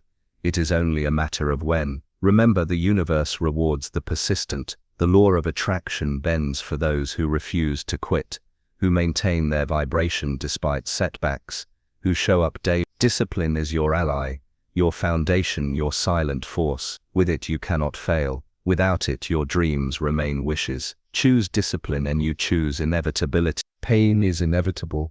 Everyone encounters it. Loss, rejection, disappointment, failure. Most people try to escape it, to numb it, to bury it beneath distractions. They see pain as an enemy, something to avoid at all costs. But those who understand the law of attraction know the truth. Pain is a teacher, a catalyst, a force that can propel you forward if you allow it. Pain is energy, and energy can be transformed. When you resist it, it grows heavier. When you run from it, it chases you. But when you embrace it, when you use it as fuel, it sharpens you, strengthens you, and accelerates your journey. The most resilient people in history all share this trait. They turned their pain into power. They did not let suffering define them. They let it refine them. Consider the countless inventors, artists, leaders, and entrepreneurs who faced ridicule, failure, and setbacks. Many of them endured years of hardship before triumph arrived. Their greatness was not born from ease, but from the way they responded to pain. The law of attraction did not ignore their suffering. It responded to the vibration they chose within it. Some collapse under pain, radiating defeat. Others rise within pain, radiating determination. And the universe reflects each vibration faithfully. There was once a man who dreamed of building a company that would change the world. His first attempts ended in bankruptcy. His second venture collapsed. For years he faced rejection after rejection. The pain was overwhelming, but instead of surrendering, he turned that pain into obsession. Every failure fueled his resolve. Every rejection sharpened his focus. He began to see pain not as punishment, but as preparation. Eventually his company succeeded, and his vision transformed industry. His story is proof that pain, when embraced, becomes the very energy that carries you to greatness. The truth is, growth is uncomfortable by design. Muscles grow through strain, the mind expands through challenge, and character strengthens through adversity. Pain is not the signal to quit. It is the signal that you are evolving. The law of attraction interprets your response. If you collapse, it mirrors more reasons to collapse. If you rise, it mirrors more opportunities to rise. The universe is not cruel, it is consistent. It gives you more of what you choose within your pain. Reframing pain is the key. Instead of asking, Why is this happening to me? Ask, what is this teaching me? That question transforms victimhood into power. It shifts your vibration from despair to growth, from resistance to acceptance. And once you shift, the energy of the pain itself changes. It no longer weighs you down, it propels you. Think of a forge. Metal is placed into fire, beaten and shaped until it becomes stronger, sharper, more resilient. Without the fire, the metal remains soft and fragile. Without the hammer, it cannot take its form. Pain is your forge. It burns, it strikes, it tests. But when you endure it with the right mindset, you emerge stronger, sharper, unbreakable. The law of attraction then reflects that new strength, aligning you with opportunities and victories that would have been impossible before. There is a story of a woman who faced devastating heartbreak. The relationship she believed would last forever ended suddenly, leaving her shattered. At first she drowned in despair, radiating loss and rejection. But over time she chose differently. She decided to use the pain as fuel to rebuild herself. She poured energy into growth, into learning, into cultivating self-love. Her pain became the catalyst for transformation. Years later, she attracted a new relationship, one healthier, stronger, and more aligned with her true self. The law of attraction did not punish her with heartbreak. It responded to the vibration she eventually chose in the aftermath. Her pain became the doorway to the love she truly deserved. You cannot avoid pain, but you can decide its meaning. Will it be the chain that holds you down, or the fire that forges you into greatness? The choice is yours. The law of attraction is always listening. When you choose to let pain break you, it delivers more of the same. When you choose to let pain build you, it delivers breakthroughs. Understand this. Comfort rarely creates transformation. Comfort keeps you the same. Pain stretches you, forces you to grow, pushes you beyond your limits. The universe knows this, and so it allows pain as a tool, not to destroy you, but to prepare you. Every challenge carries within it the seed of expansion. Every setback holds within it the chance to become stronger than before. So the next time pain enters your life, do not curse it, embrace it. Ask what it is teaching you. Ask how it can fuel you. Choose the vibration of resilience, not despair. Declare, this will not defeat me, this will define me. That declaration shifts everything. It transforms suffering into strength, struggle into growth, pain into progress. Remember, the law of attraction is not indifferent to your pain. It is responding to who you become. Because of it, let it see your strength, your courage, your refusal to quit. And when you do, life will reward you. Because pain, when used as fuel, becomes the very force that lifts you to heights you once thought impossible. If you don't know where you're going, how can you ever expect to arrive? This is the mistake most people make. They drift through life without direction, hoping the law of attraction will simply deliver them to happiness by chance. But the universe does not respond to vague wishes. It responds to intention. It responds to clear, defined goals backed by belief and action. A goal is more than a dream. It is a command. It is the blueprint you hand to the universe, the instruction manual for what you want to create. Without it, your vibration is scattered, your energy diluted, and your results inconsistent. Think of life as a journey. If you board a train without knowing the destination, you may end up anywhere. But when you buy a ticket to a specific city, the direction is locked. The law of attraction works the same way. When you declare a clear goal, you choose your destination, your thoughts, emotions, and actions become aligned with that choice, and the universe responds by arranging the path. But if you never choose, you drift endlessly, subject to the random currents of circumstance. There was a man who always said he wanted more money, but what did that mean? A few extra dollars? Enough to pay the bills? Enough to become wealthy? His vague request created vague results. Sometimes he had a little extra, sometimes not. Then one day he learned the power of clarity. He set a specific goal to earn $10,000 a month, doing work he loved. He wrote it down, visualized it daily, and began taking aligned action. Within a year he achieved it. The difference was not the universe, it was his clarity. The law of attraction could not deliver until he gave it precise instructions. Goals must be specific, measurable, and time-bound. I want success is weak. I will launch my business by December 31st and serve 100 clients is strong. I want to be healthy is vague. I will run a marathon within 6 months is clear. The more precise your goal, the sharper your vibration. The sharper your vibration, the faster the universe mirrors it back. But writing a goal is only the beginning. You must break it into steps. A grand vision can feel overwhelming, but when divided into smaller actions, it becomes achievable. Each small step builds momentum, each win strengthens your belief, and each action reinforces your vibration. The law of attraction loves momentum. It multiplies small consistent actions into massive results. There is a story of a young woman who dreamed of becoming a published author. For years she said, "I want to write a book," but the goal remained a wish, floating endlessly. Then she decided to set specifics. She would complete a 60,000-word manuscript in 1 year. That meant writing 1,1200 words each week. Suddenly the dream was measurable, actionable. She followed the plan, and within a year, her manuscript was complete. Soon after she published her book. The universe did not reward her vague hope, but her clear intention backed by consistent steps.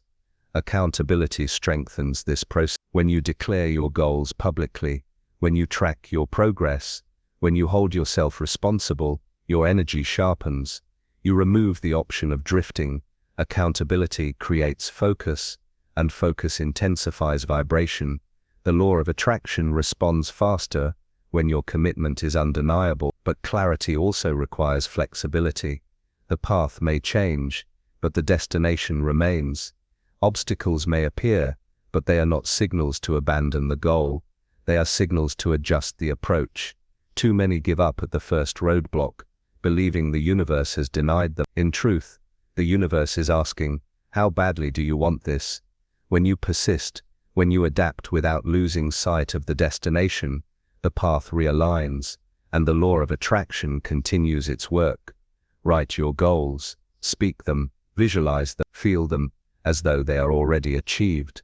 Let them guide your choices each day.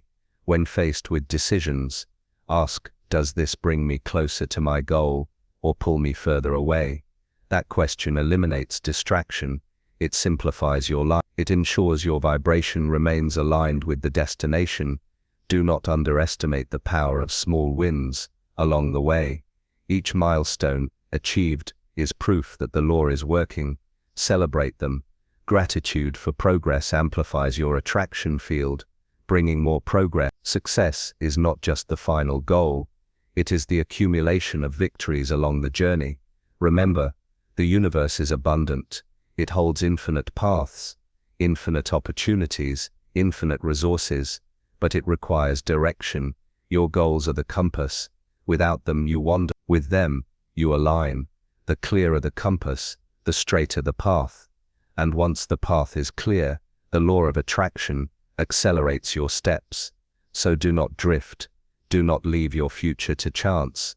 Define it, shape it, declare it with clarity and conviction. Write the blueprint of your destiny and hand it to the universe. Then act, persist, and trust. Because when your goals are clear and your vibration consistent, success is not a matter of luck. It is inevitable. Everything you have read, everything you have felt up until now, leads to this moment.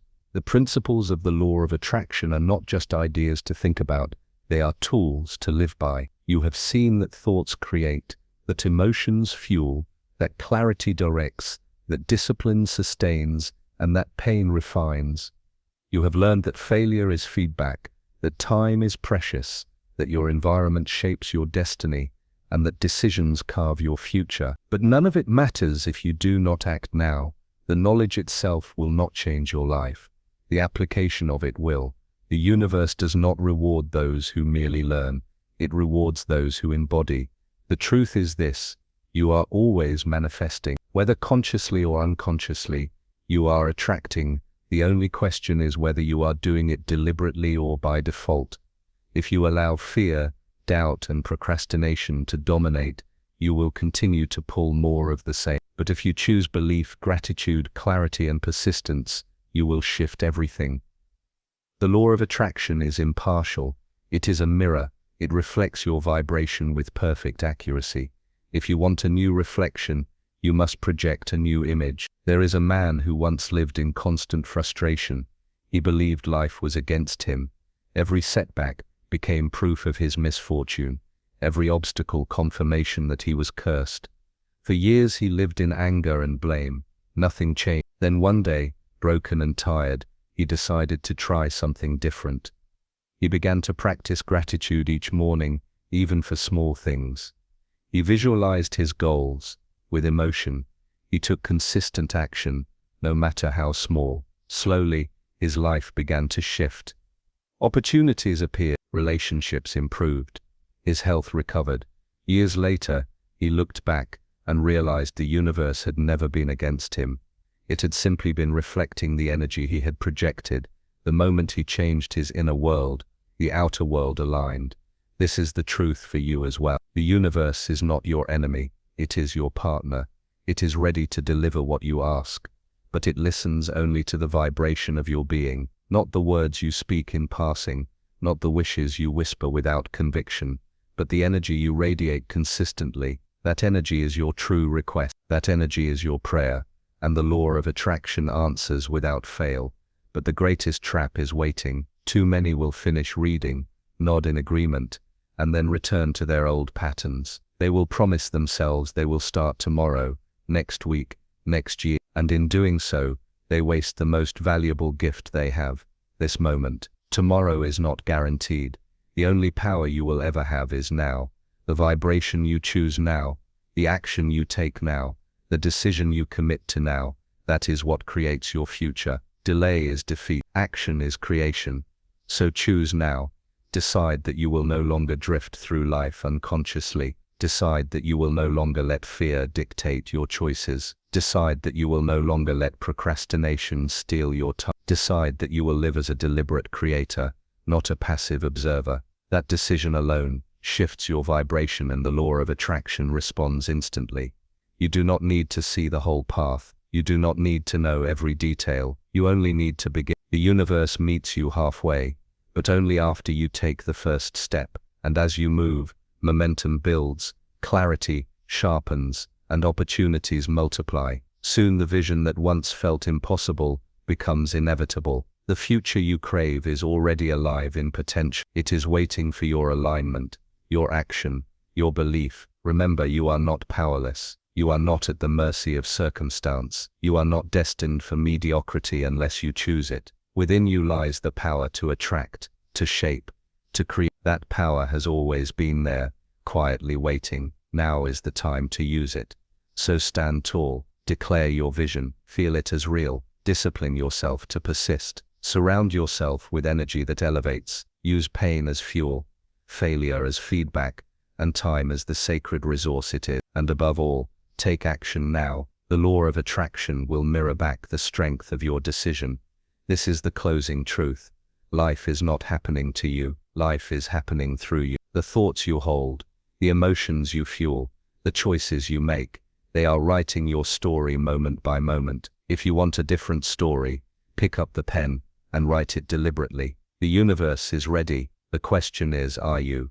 Do not wait. Do not hesitate. Begin. For the law of attraction is not a theory, not a wish, not a fantasy. It is the force that shapes everything. And once you master it, once you live it, once you embody it, your world will change in ways you never thought possible. The choice is yours. The moment is now. They say turning your yearly income into your monthly income is impossible, the dream of daydreamers and fools, but I am here to tell you that not only is it possible, it is necessary if you wish to command life rather than merely survive it. You must understand something most men never grasp. Wealth is not an accident. It is an architecture. It is not stumbled upon. It is constructed brick by brick, deal by deal, choice by choice. When I began, I was not a Rockefeller. I was a boy with little more than discipline, a ledger, and the hunger to rise. I worked for pennies, but I never thought in pennies. I thought in enterprises. While others counted coins in their pocket, I calculated streams that would one day flow into rivers, and when those rivers grew, they became oceans. Imagine this: while most men labor a full year for a modest sum, you design your life so that in 1 month you produce the same result. The secret is not in working harder, but in working with leverage. One man with a shovel may dig for decades. Another man with machines and men at his command can move mountains in days. Which would you rather be? The laborer or the commander of systems? The first step is to shift the mind. Until you think beyond wages, you are trapped. A man who trades his time for money will never break free. Time is limited. Leverage is not. You must learn to position capital, relationships, and systems to do the labor while you direct the orchestra. Just as I built Standard Oil, not by lifting barrels but by designing an empire of efficiency. Most people laugh at visionaries. They say, be realistic, work hard, save a little, and perhaps one day you will retire. But let me ask you, what kind of victory is that? To wait until your body is weak, your passions faded, and only then to taste freedom? That is not living. That is dying in slow motion. Wealth is not meant to be chased at the end of life. It is to be commanded in the prime of it. Consider this: every enterprise you see around you was built by someone who refused to be ordinary. Men who could have accepted a modest wage but instead sought ownership. Farmers sell crops. Magnates own the railroads that carry them. Laborers pump oil.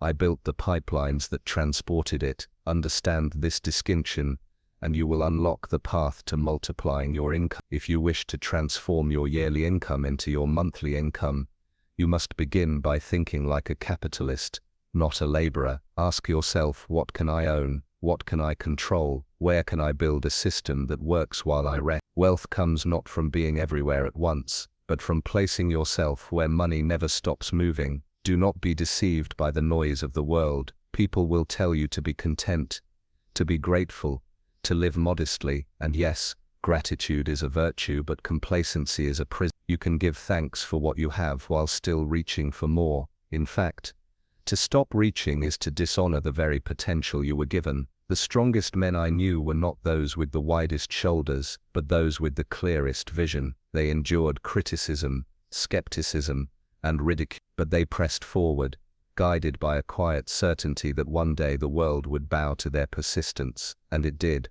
So I ask you, are you ready to think differently? Are you ready to abandon the smallness of trading time for survival, and instead step into the largeness of commanding systems for wealth? If so, this is your beginning, the first brick in the foundation of turning your yearly income into your monthly income. Do not let the critics sway you. They laughed at me too. They always laugh until they can no longer deny the empire standing before them. This is where the journey begins.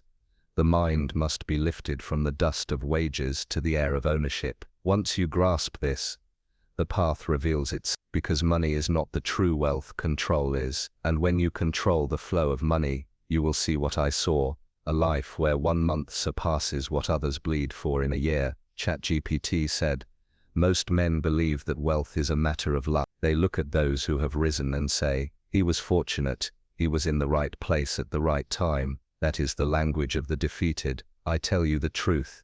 Fortune is nothing more than preparation meeting opportunity. Luck favors those who have constructed themselves into magnets for it, and the way you construct yourself is through discipline, foresight, and leverage. When I first began in business, I was not the strongest, nor the loudest. I was, however, the most disciplined. While other men squandered their wages on trivialities, I saved mine. Every cent had a purpose. Money, to me, was not for pleasure but for power. A dollar not invested was a dollar wasted, and because of this, when the opportunity of oil presented itself, I was ready. Most men saw only barrels. I saw an empire. That difference of vision is what separates the man who earns his yearly wage with sweat and the man who transforms that yearly wage into a monthly income without lifting a finger. Leverage begins with capital, But it does not end there. Capital itself is a tool. The true genius is to make every dollar work harder than a man ever could. A man can labor 10 hours a day. A dollar can labor 24 hours,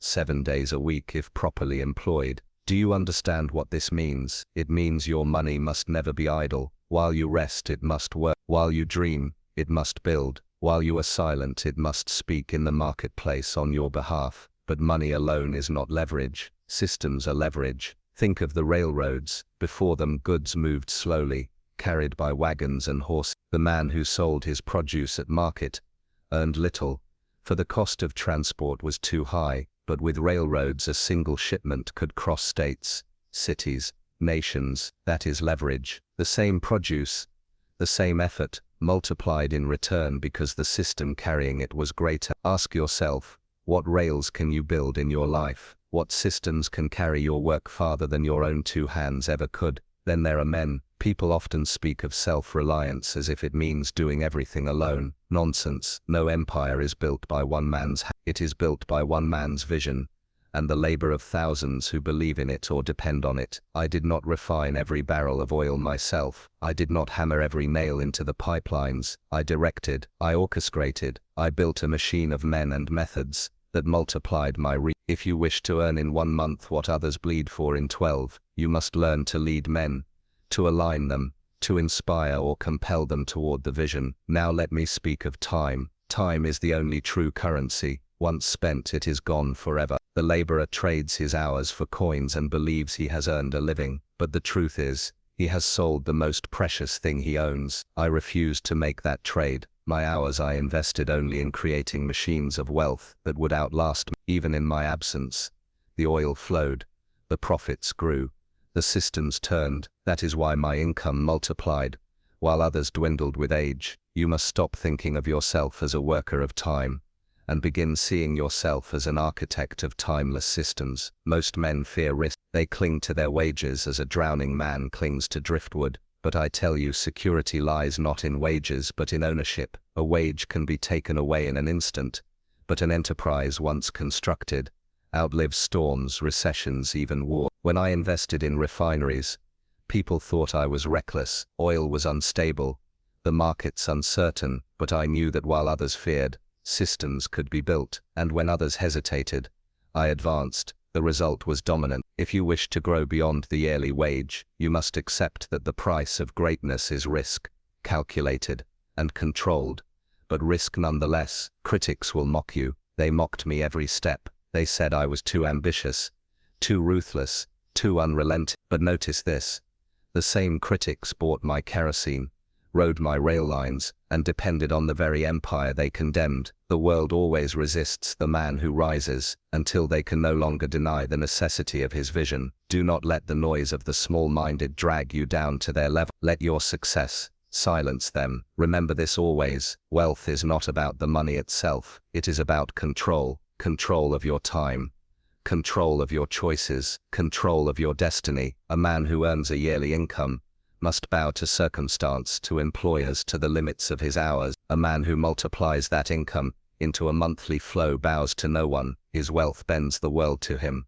So how do you begin? You begin by asking yourself, where can I build leverage today? Where can I replace my hands with systems, my hours with capital, my limitations with networks of men and machines? Every great fortune began with a single decision to step out of the prison of wages. Most men never take that step. That is why most men remain small. But if you take it, if you dare to see as I saw, you will find the world bending under your command, and soon, what once seemed like a yearly dream will become a monthly reality. This is the way. The path is not easy. It demands vision, discipline, and resilience. But those who walk it discover what the timid never will, that wealth is not scarce. It is abundant for the man who knows how to harness it. And when you finally see your income multiplied, when 1 month surpasses the labor of 12, you will understand why I tell you this. The true power was never in money, but in the mastery of the mind that directs it. When I was young, I kept a small ledger book.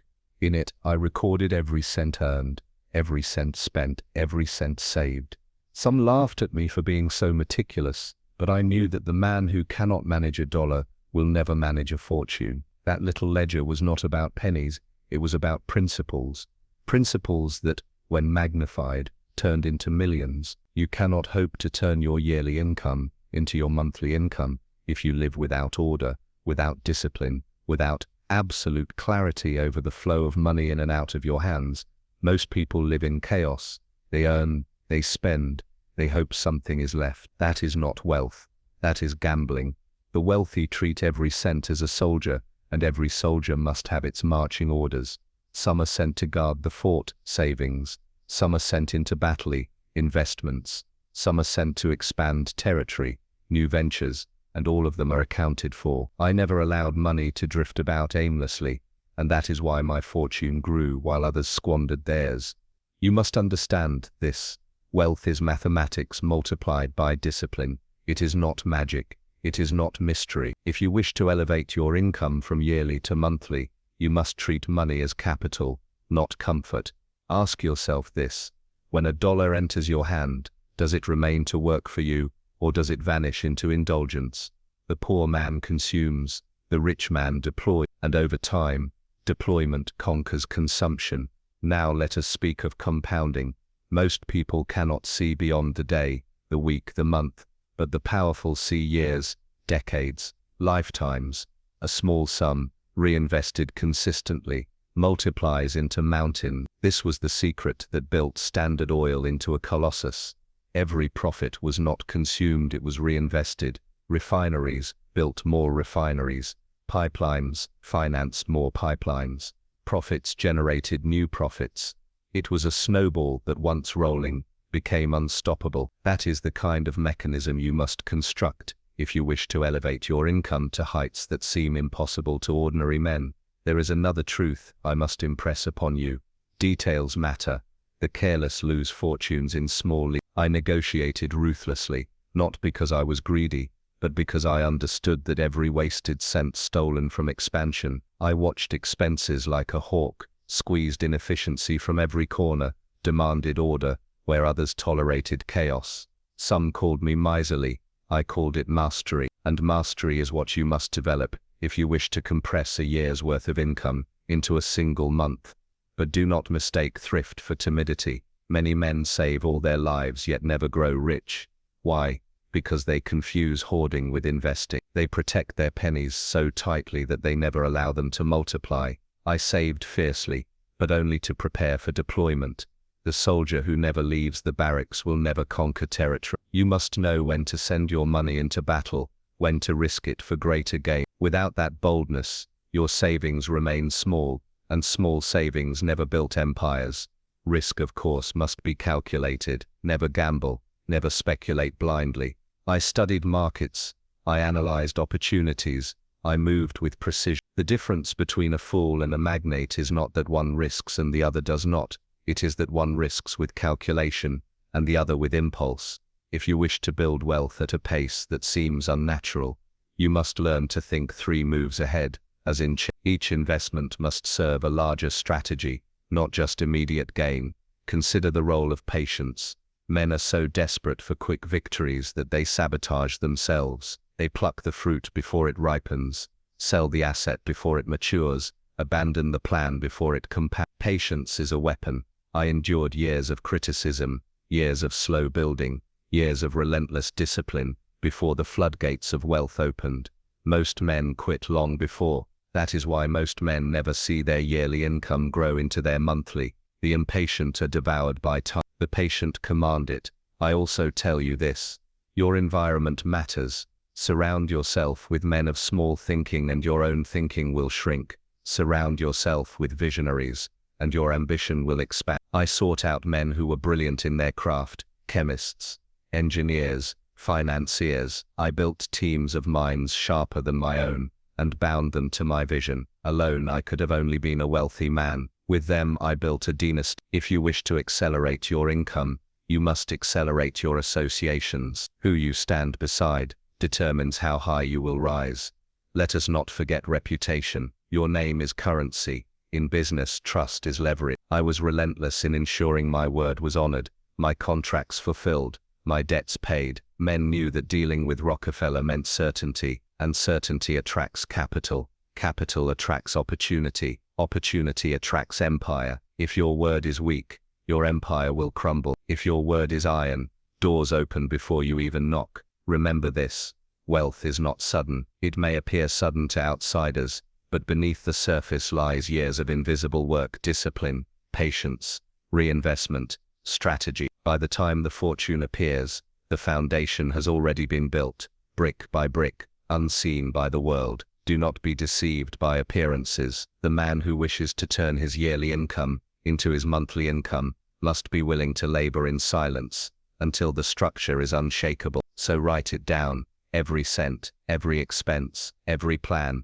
Do not let your money slip away like water through open fingers. Command it, multiply it, deploy it. And when the time comes, when your systems are in motion, when compounding has taken root, you will look back on the days of wages and realize they were only the prologue. The true story begins when your wealth no longer comes from your hands, but from the empire you constructed to work in your place. There is a great misconception among men that wealth comes from chasing money. They run after opportunities like children chasing butterflies, never catching them, never understanding that butterflies land where the garden is prepared. I never chased money. I prepared myself, my businesses, my systems, so thoroughly that money had no choice but to flow in my direction. If you wish to elevate your income from yearly to monthly, you must cease being a pursuer and instead become a magnet.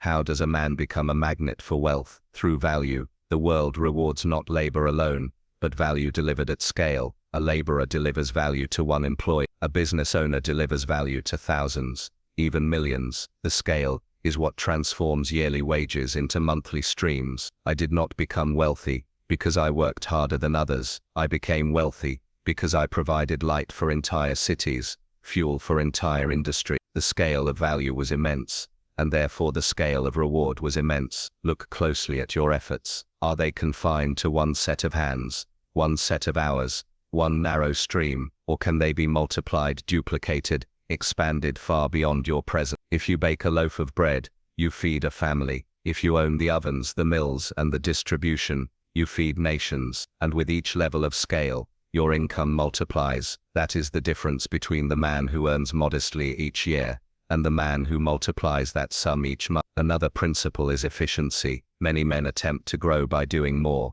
adding more, scattering their energy. That is not mastery. I mastered efficiency. I demanded that every process be examined, every waste eliminated, every improvement adopted. In my refineries, nothing was discarded. Even byproducts others threw away, we found uses for paraffin, lubricants, even gasoline eventually found its place. Waste became wealth. Understand this: the careless man loses half his fortune in inefficiency, while the disciplined man doubles his fortune by extracting value others overlook. Do not overlook the power of integration. Most businesses are fragile because they depend on others for critical links. They buy their materials from one ship through another, sell through a third. At any point, the chain can break. I refused to depend on the whims of others. I integrated. I owned the wells, the refineries, the pipelines, the rail cars, even the marketing. From the ground to the lamp in your home, Standard Oil controlled the entire journey. This gave me leverage beyond measure. My income could multiply not because I controlled a fragment,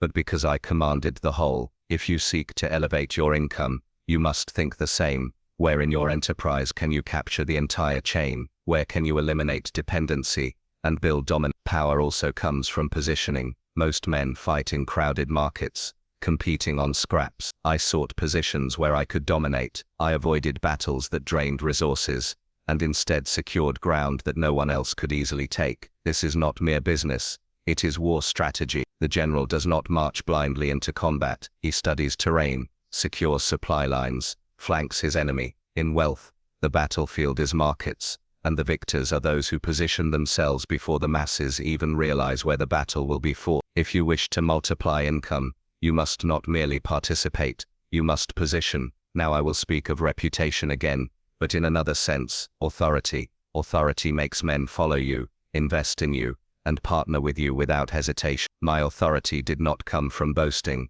but from results. People saw my discipline, my consistency, my command of detail. They respected it, even feared it. When you build authority, opportunities seek you out, investors trust you, Partners align with you, competitors hesitate before crossing you, authority compresses time. For what would take others years to gain, authority secures in months. This is one of the invisible ways a man transforms yearly income into monthly income. Yet understand this, all the systems, all the strategies, all the efficiency, mean little if the mind is weak. A man must be unshakable. Pressure will test you, setbacks will come, critics will howl. I remained composed because I trained my mind to expect resistance. Every disappointment was data, every failure a lesson. While others despaired, I adapted. That is why my growth was relentless. The man who panics at obstacles will never compress his income, for he will abandon the path at the first sign of difficulty. But the man who remains calm in chaos controls the game. You must also learn the art of silence. I revealed little, spoke less, and let my actions thunder where my words whispered. Men who announce their plans invite resistance. Men who move quietly strike before others can react. That is why secrecy, patience, and quiet execution are so powerful. They shorten the distance to victory. While others argue and posture, you are already winning. If you wish to multiply your income, learn to work in silence, and let the results speak so loudly that no one can deny them. Finally, I remind you that wealth is not simply money. It is independence, it is power, it is freedom from the chains that bind most men, the need to ask permission, the need to bow to employers, the need to live within ceilings set by others. Turning your yearly income into your monthly income is not about extravagance, it is about liberation. It is about taking control of your destiny, so that no man can dictate the terms of your life. I built such freedom not by luck, not by chance, but by desire. You too can build it, if you are willing to discipline your mind, command your money, build systems, scale value, master efficiency, and position yourself for dominance. Few will walk this path, but those who do, will live as few ever can. And when your monthly income surpasses the yearly wages of others, you will finally understand the real wealth is not the money itself, it is the mastery of the principles that produced it. Criticism follows success like a shadow follows the body. When I began to rise, I discovered quickly that men do not hate failure. They hate the sight of another man succeeding where they could not. They whisper, they slander, they invent stories. But you must not let the words of small men dictate the course of a great destiny. If you wish to lift your income from yearly to monthly, you must learn to master criticism as I did, by using it as fuel rather than chains. Most people crumble at the first sign of disapproval. A friend doubts them, a family member mocks them, a competitor laughs at them, and they retreat. Their confidence evaporates, their ambition folds. But what is criticism truly? It is nothing more than noise, words, sounds produced by those who do not walk your path and cannot see your vision. Why would you allow such sounds to dictate your future? When others spoke against me, I smiled. Their words were powerless unless I granted them power, and by denying them, I remained untouched. There are two kinds of criticism, the kind that is useful and the kind that is worthless. The useful kind comes from those who know more than you, who wish to sharpen you, who have built what you are trying to build. Their words may sting, but their truth can refine you. That kind you must welcome, for it saves you from mistakes and accelerates your path. The worthless kind, however, comes from the uninformed, the envious, the idle. They criticize not from wisdom, but from weakness. That kind you must discard without a second thought. To give it your attention is to drain your energy into a bottomless pit. When I was building my empire, newspapers attacked me, rivals cursed me, politicians scrutinized me. If I had spent my time answering each insult, I would have built nothing. Instead, I let my work stand as my answer. While they wasted ink, I refined oil. While they argued, I expanded pipelines. While they spoke of fairness, I secured dominance. When wealth multiplied, their criticism sounded hollow even to themselves. Remember this: silence in the face of worthless criticism is the loudest response. Do not mistake composure for weakness. To remain calm while others attack is not submission, it is strength. The man who reacts in anger shows that he is rattled, that he can be controlled by another's words. The man who remains still, unshaken, demonstrates power. People respect what they cannot disturb. When you rise high enough, every insult becomes a compliment in disguise, proof that your success has drawn attention. Let me give you a picture. Imagine a sculptor carving a statue. Passers-by comment, some praising, some ridiculing. Does the sculptor stop his work to argue? No, he continues chiseling, for he knows that when the figure is revealed, the same mouths that mocked will stand in awe. You must be the sculptor of your fortune. Let the critics chatter while you shape your empire. In the end, the results will silence them all. Another danger of criticism is that it breeds self-doubt.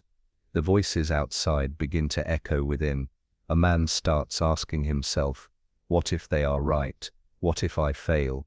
This is poison. Doubt is the assassin of destiny. I banished it by anchoring myself to vision. I knew what I wanted. I saw it so clearly that no words could obscure it. When you are rooted in a strong vision, criticism cannot uproot you.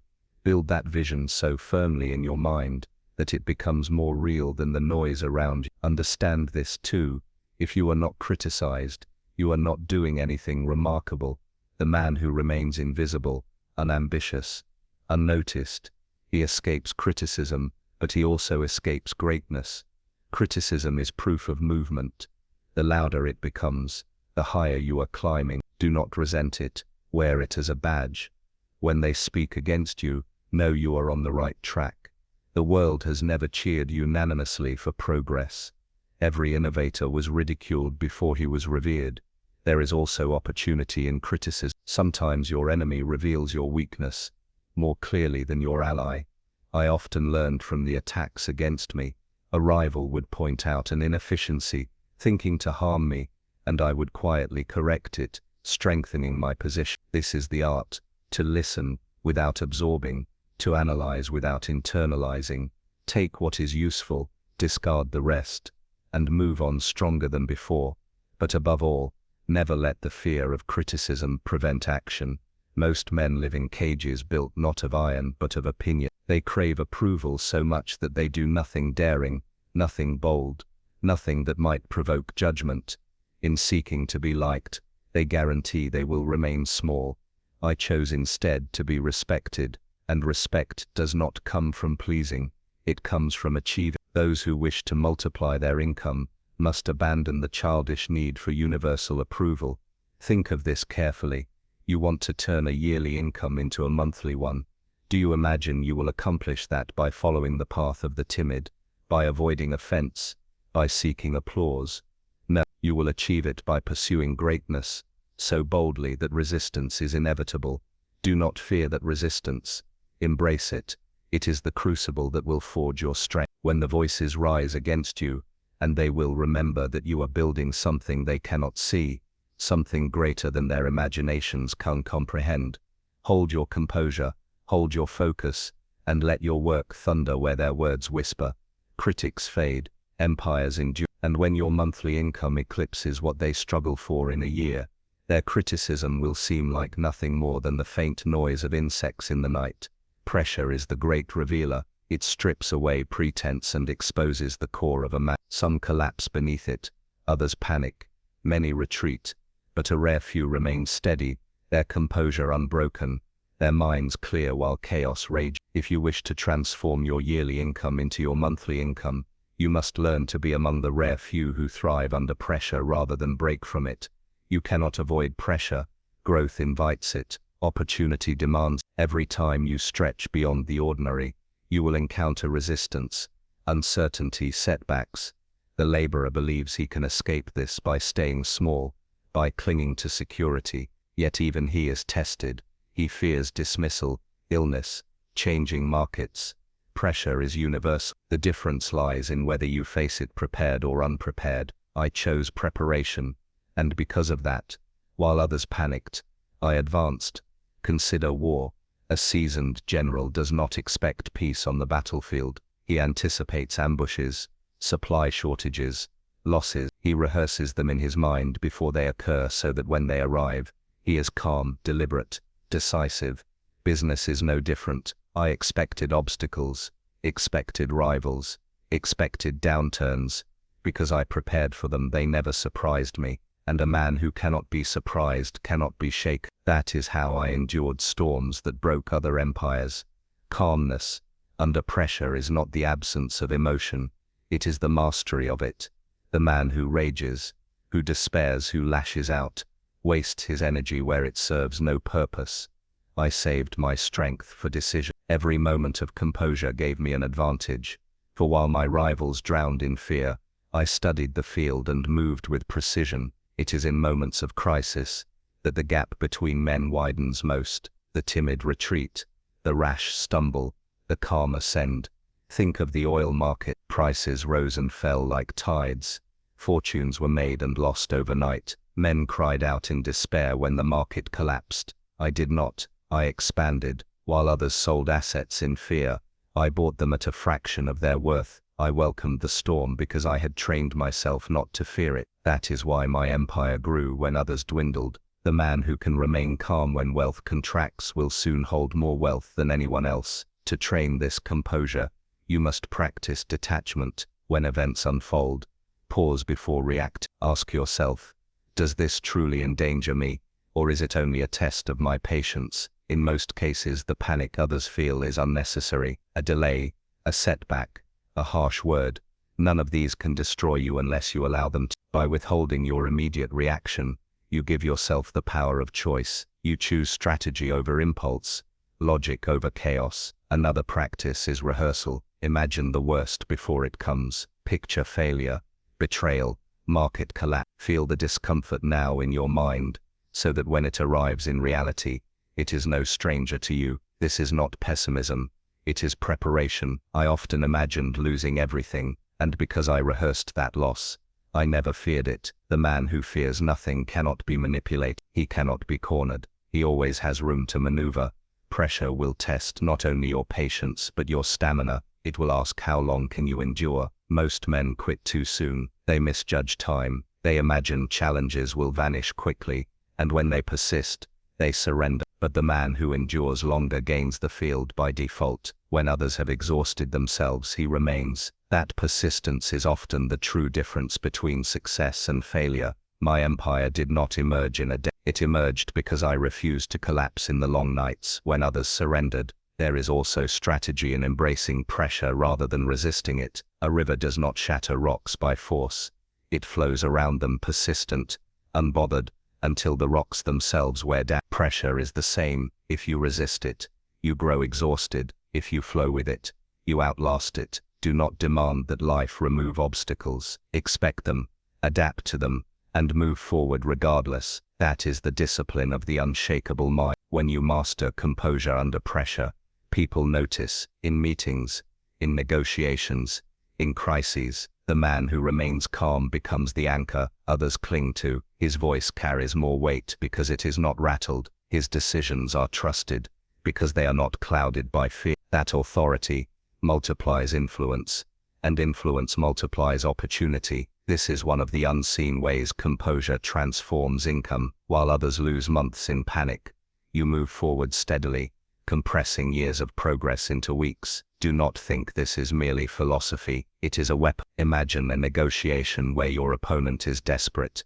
emotional, demanding. You remain silent, measured, patient. With every outburst, he weakens his position. With every moment of your calm, your leverage increases. Eventually, he concedes, not because you argued louder, but because you refused to be moved. That is power. That is how calmness translates directly into wealth. So when you feel pressure building, when circumstances tighten, when critics attack, when opportunities tremble on the edge of collapse, remind yourself, this is the proving ground. This is the test that separates those who earn a modest wage once a year from those who command fortunes every month. Pressure is not your enemy. It is your forge. It will burn away weakness and leave only strength, if you allow it. I endured pressure greater than most men can imagine, and because I endured it calmly, it became my ally. It revealed my rival's weakness. It amplified my own strength. It multiplied my wealth. Do not curse the pressure you face. Welcome it. For every ounce of composure you gain under strain, your capacity to build,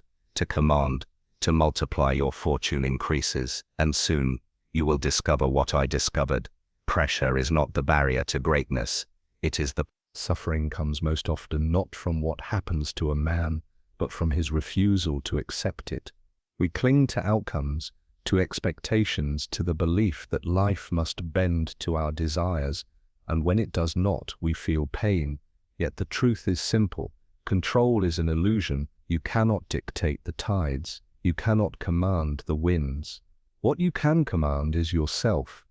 If you wish to lift your yearly income into your monthly income, you must master the art of letting go, detachment from what cannot be controlled, focus on what can. I learnt early that markets rise and fall, that men break promises, that governments change laws, that accidents appear without warning. Most men rail against such things, cursing fortune, wasting energy on resistance.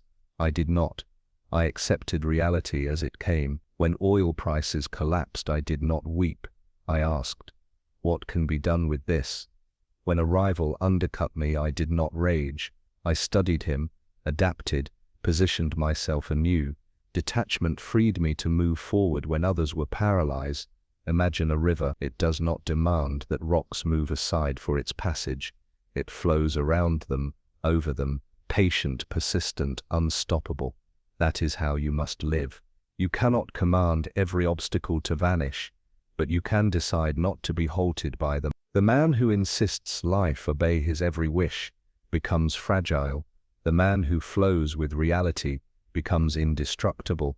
That is why I tell you, if you wish to compress a year's worth of wealth into a month, stop wasting time resisting what cannot be changed. Adapt, redirect, continue. Letting go is not weakness. It is strength. Weakness is clinging, begging the world to bend to you. Strength is saying, do as you will, world, I will find another way. When you release the need for control, you gain control over yourself, and that is the only control that matters. The calm man sees clearly, the detached man acts wisely. The world cannot shake a man who no longer insists it behave a certain way. But let us speak of how this relates to wealth. Many men attach their happiness to specific results. A deal closing, a client agreeing, an investment performing. When those outcomes falter, they collapse emotionally. In their collapse, they make poor decisions. They sell at the bottom, they abandon good ventures, they panic. I never allowed myself such fragility. My joy, my composure were never tied to a single outcome. If one door closed, another was found. If one deal failed, a greater one was pursued. That is why my growth was relentless. Detachment kept me moving when others stalled. You must train yourself in this discipline. When you face a disappointment, pause. Ask, is this within my control? If yes, act with strategy. If no, release it instantly. Do not rehearse the loss in your mind. Do not replay the insult. Do not gnaw on the closed door. That is wasted energy, and wasted energy is wasted wealth. Redirect every drop of it toward what lies within your grasp. You will discover that progress accelerates when you are no longer chained to the uncontrollable. Letting go also frees you from the prison of other people's opinions. Most men are ruled not by their own goals but by the imagined judgments of others. They seek approval. They fear rejection. They cling to validation. This is slavery. I never sought to be liked. I sought to be effective. Some admired me, others despised me. Both groups were irrelevant to my progress. The only voice that mattered was the vision within. When you let go of the need for approval, your decisions sharpen. You no longer dilute your path to satisfy the crowd. You move with clarity, and clarity multiplies results. Another dimension of letting go is releasing attachment to the past. Many men carry failures like stones on their back, replaying them endlessly, suffocating their future with yesterday's mistakes. I carried nothing. When something ended, I recorded the lesson, and I moved on untouched. My ledger was clear. That is why I could seize opportunities others overlooked. They were too busy staring backward. You cannot build tomorrow if your eyes are locked on yesterday. Let go, and the road ahead becomes visible. Do not mistake detachment for apathy. I cared deeply about my enterprises, my people, my goals, But I did not suffer when circumstances changed, because my identity was not chained to them. I could act with passion while holding outcomes loosely. This is balance, to engage fully, without being destroyed by disappointment. That balance is rare, and it is what allows wealth to grow without being consumed by the turbulence of emotion. Think of the greatest builders, the greatest leaders. Did they demand that life give them ease? No, they accepted storms as part of the journey, and they advanced regard. That is why their names endure. The man who resists reality breaks himself against it. The man who adapts flows beyond it. The second man will always outlast the first. So when a setback comes, and it will ask yourself, am I clinging or am I flowing? Every moment you cling, you lose time. Every moment you flow, you gain ground. Wealth loves speed, and speed is only possible when you are not shackled to what you cannot change. That is how detachment multiplies fortune. Let go of the uncontrollable. Let go of the need for approval. Let go of yesterday. In the silence of that release, you will find a strength most men never touch. And in that strength you will discover the secret to compressing years into months. The freedom to act without fear, to move without hesitation, to advance without being trapped by illusion. Detachment is not escape, it is mastery. And mastery is the foundation of empires.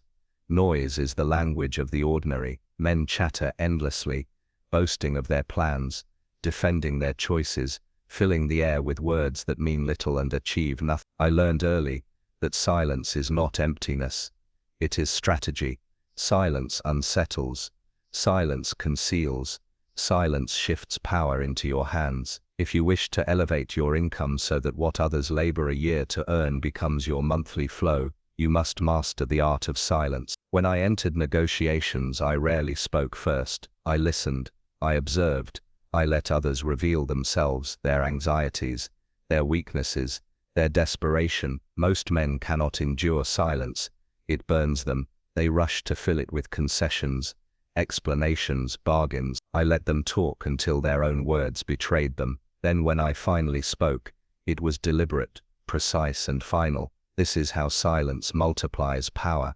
It forces others to spend themselves while you can. In business, reputation is built not only by what you do, but by what you choose not to say. I never announced my strategies. Rivals speculated, competitors scrambled, reporters guessed. While they wasted time trying to predict me, I was already executed. By the time they discovered my move, it was too late. That is the advantage of silence.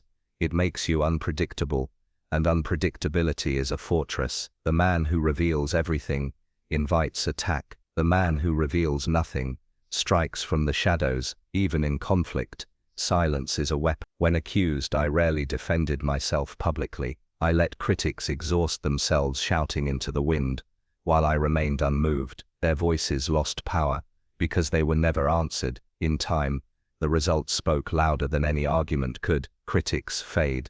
Achievements endure. Silence starves your enemies. When you do not feed them with reaction, they wither. Consider too the personal discipline silence demands. To remain quiet when your pride urges you to speak. To withhold when your ego demands recognition. This is mastery. Most men sabotage themselves, not because they lack opportunity, but because they cannot restrain their tongue. They reveal their weaknesses, their fears, their plans, without realizing they are arming their rivals. I learned that every unnecessary word was a liability. My silence protected me, more than arguments ever could. Let us connect this to wealth. Imagine two men. One spends his energy boasting of his ambitions, arguing with critics, announcing every step. He is drained before the true work begins. The other keeps silent, conserving strength, building quietly, striking without warning. Which man do you think multiplies his income faster? The second.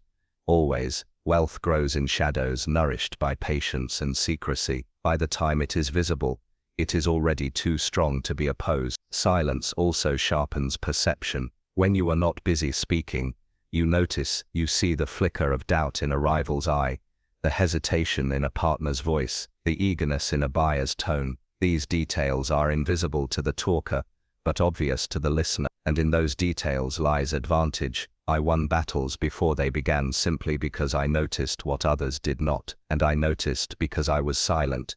Do not think silence means passivity. On the contrary, it is active strategy. It is patience weaponized. When others reveal, you can see. When others rush, you wait. When others demand, you observe. Then when the moment is right, your words or your actions strike with precision. This rhythm of silence and sudden execution is how empires are built. Most men fear silence because it exposes them to themselves. Alone with quiet, they feel their doubts, their insecurities, their restless need for validation. I did not fear it.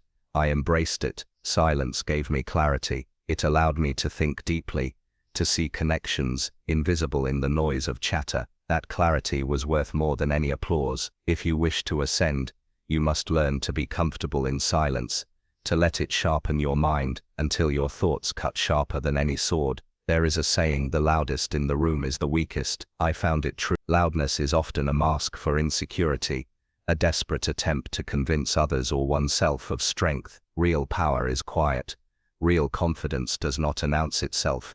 It simply is. When I walked into a room, I did not need to shout. My composure, my silence spoke louder than any declaration, and men responded to it, often without realizing why. So I tell you this: stop explaining yourself, stop announcing your moves, stop wasting energy on noise. Every word should serve a purpose, and if it does not, it should not be spoken. In your restraint lies your power, in your silence lies your leverage, and in your discipline lies the speed with which you can compress what takes others a year into what takes you a month. Build quietly, move silently, let the results arrive without warning, and watch as the world scrambles to understand how you did it. They will wonder, they will speculate, but they will never truly know, and that mystery will guard your power better than any fortress. Silence is not emptiness.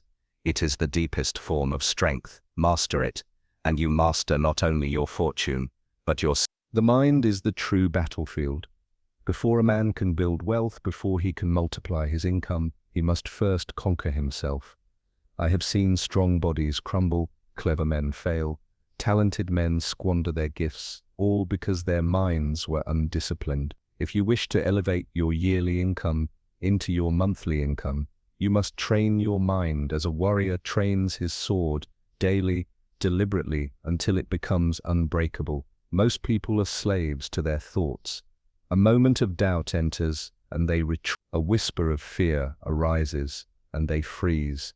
A spark of anger ignites, and they lash out foolishly. They do not realize that thoughts are not commands. They are visitors. You decide whether to let them rule. I learned to treat my mind like a fortress. No fear could storm its gates without my permission. No doubt could linger unless I allowed it. That control gave me an advantage greater than capital, greater than connections, greater than luck. How do you train such control? Through discipline. Discipline is the foundation of every fortune. I rose not because I was the loudest or the most gifted, but because I was disciplined in small things. I woke early, I worked consistently, I kept my word, I tracked every cent in my ledger. These habits hardened my mind. They told me that no matter the storm, I could rely on myself. That reliability became confidence. And confidence, when multiplied by discipline, becomes power. Gratitude was another weapon. When doubt whispered that I was not yet where I wanted to be, gratitude reminded me of how far I had come. When fear warned me of loss, gratitude pointed to what was still in my hand. Gratitude steadies the mind. It shifts focus from scarcity to abundance, and abundance attracts more abundance. Most men complain of what they lack and wonder why wealth avoids them. I gave thanks, and more was given. Train your mind to see what is present, not only what is absent. Detachment also strengthened me. I reminded myself daily, outcomes are uncertain. Setbacks inevitable. This is no cause for despair. It is simply the nature of life. By detaching, I freed myself from being ruled by success or failure. If I succeeded, I pressed forward. If I failed, I learned and pressed forward. The pace of progress quickens when the mind is not paralyzed by either victory or defeat. Detachment keeps you moving. Movement builds momentum compounds wealth. Another practice, rehearsal.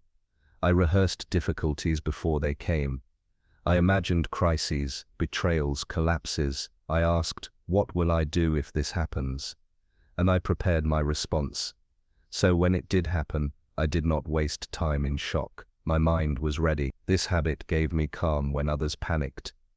Calmness is not natural, it is trained. Train yourself, and while others drown in fear, you will breathe deeply and act.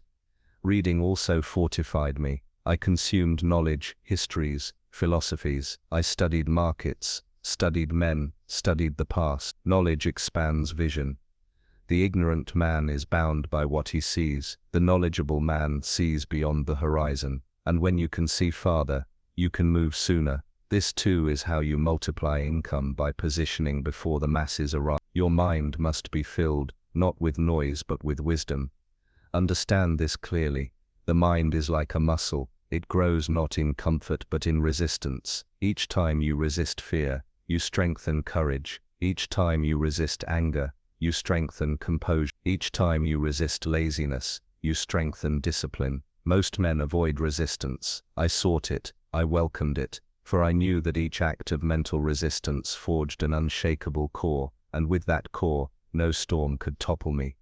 You must also master self-talk. What do you tell yourself in silence? Do you repeat doubts, or do you affirm strength? Do you feed fear, or do you remind yourself of victories past? I reminded myself daily, I am disciplined, I am steady, I am capable. These words were not vanity, they were commands to my mind. And over time, the mind obeys the words you give it. Feed it weakness, and it becomes weak. Feed it strength, and it becomes strong.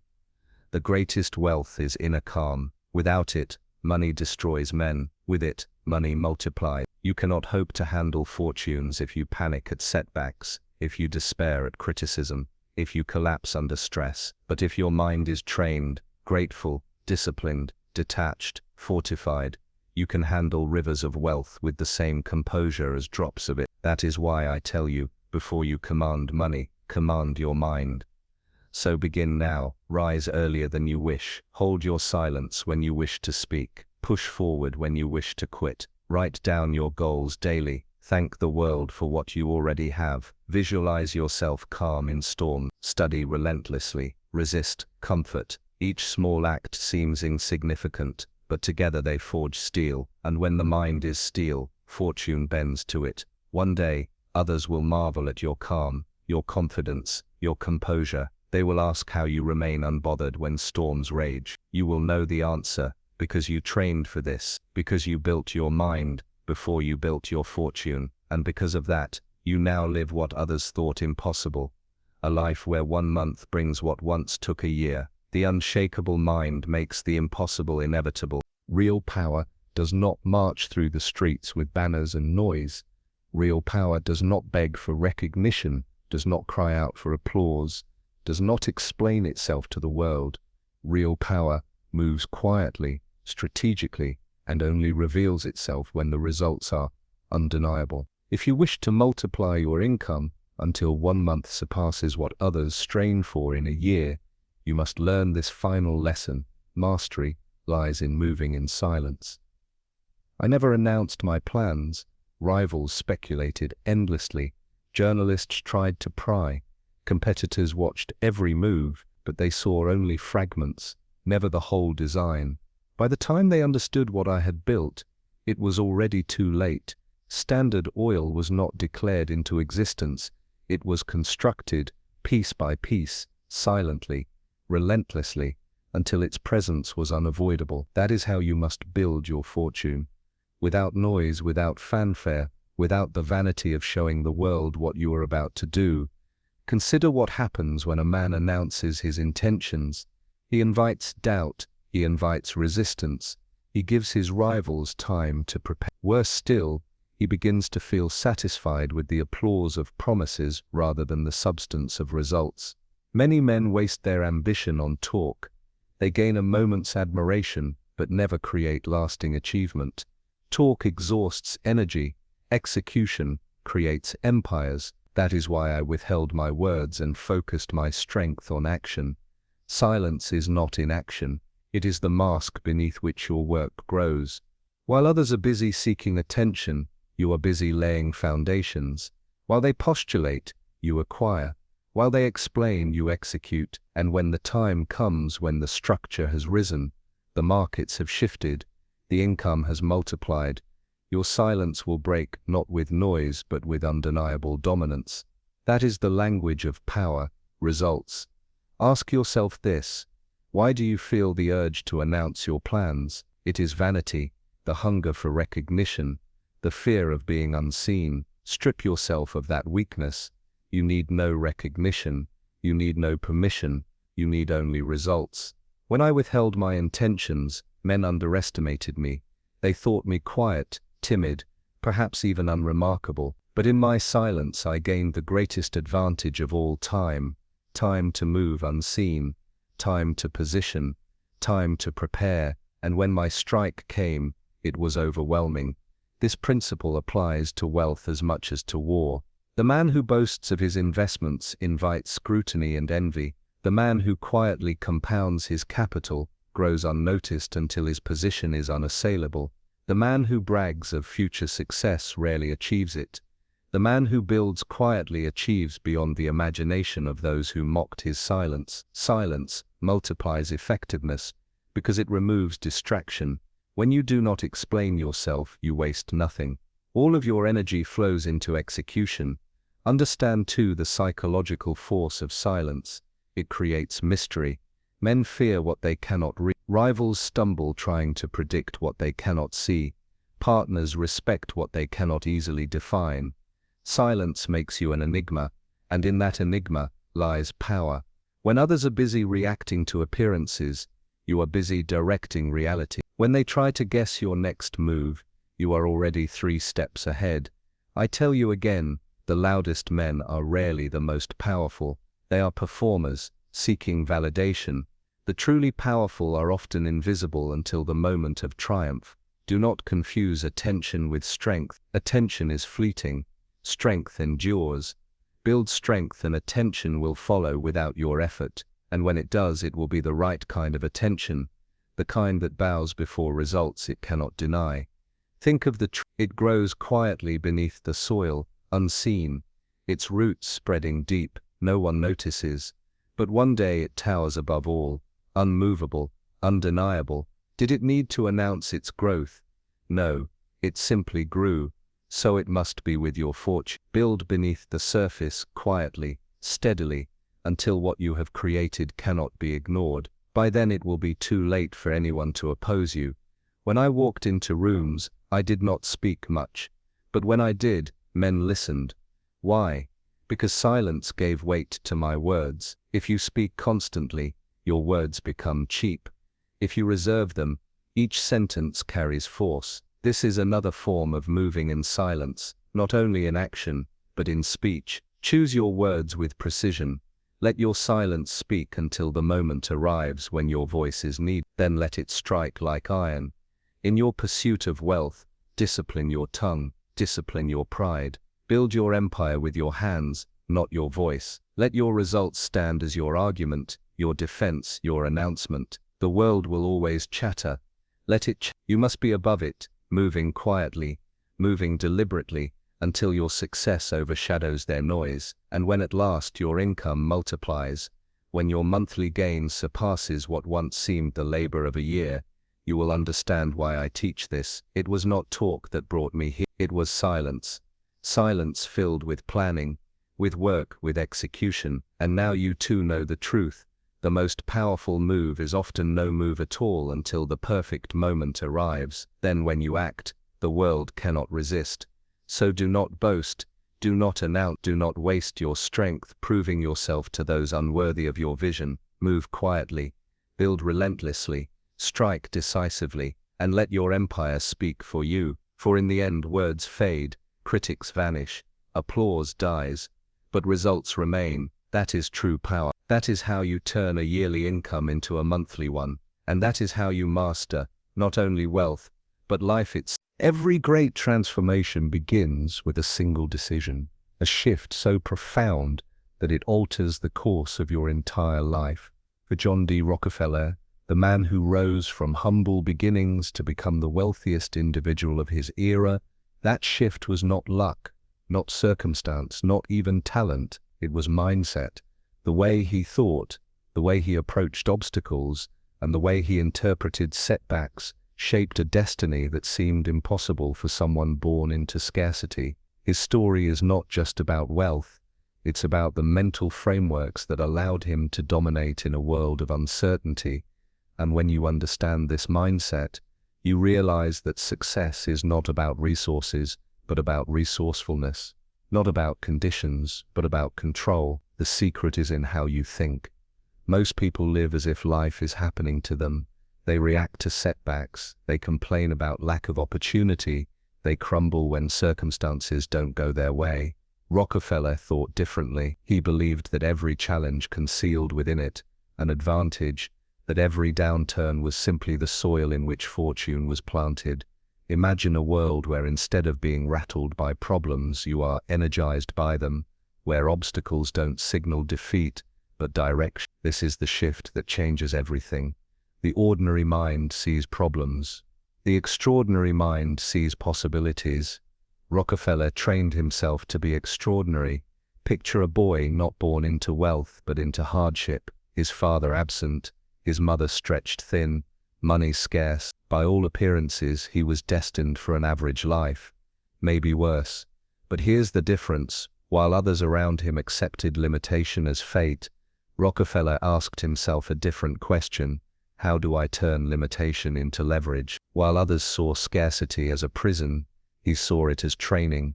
Every difficulty became a lesson, every responsibility an opportunity to grow sharper, stronger, more disciplined. This mindset did not wait for perfect conditions, it created them. Think about your own life. How often do you wait for the right time, the right opportunity, the right circumstances before you move forward? Rockefeller didn't wait.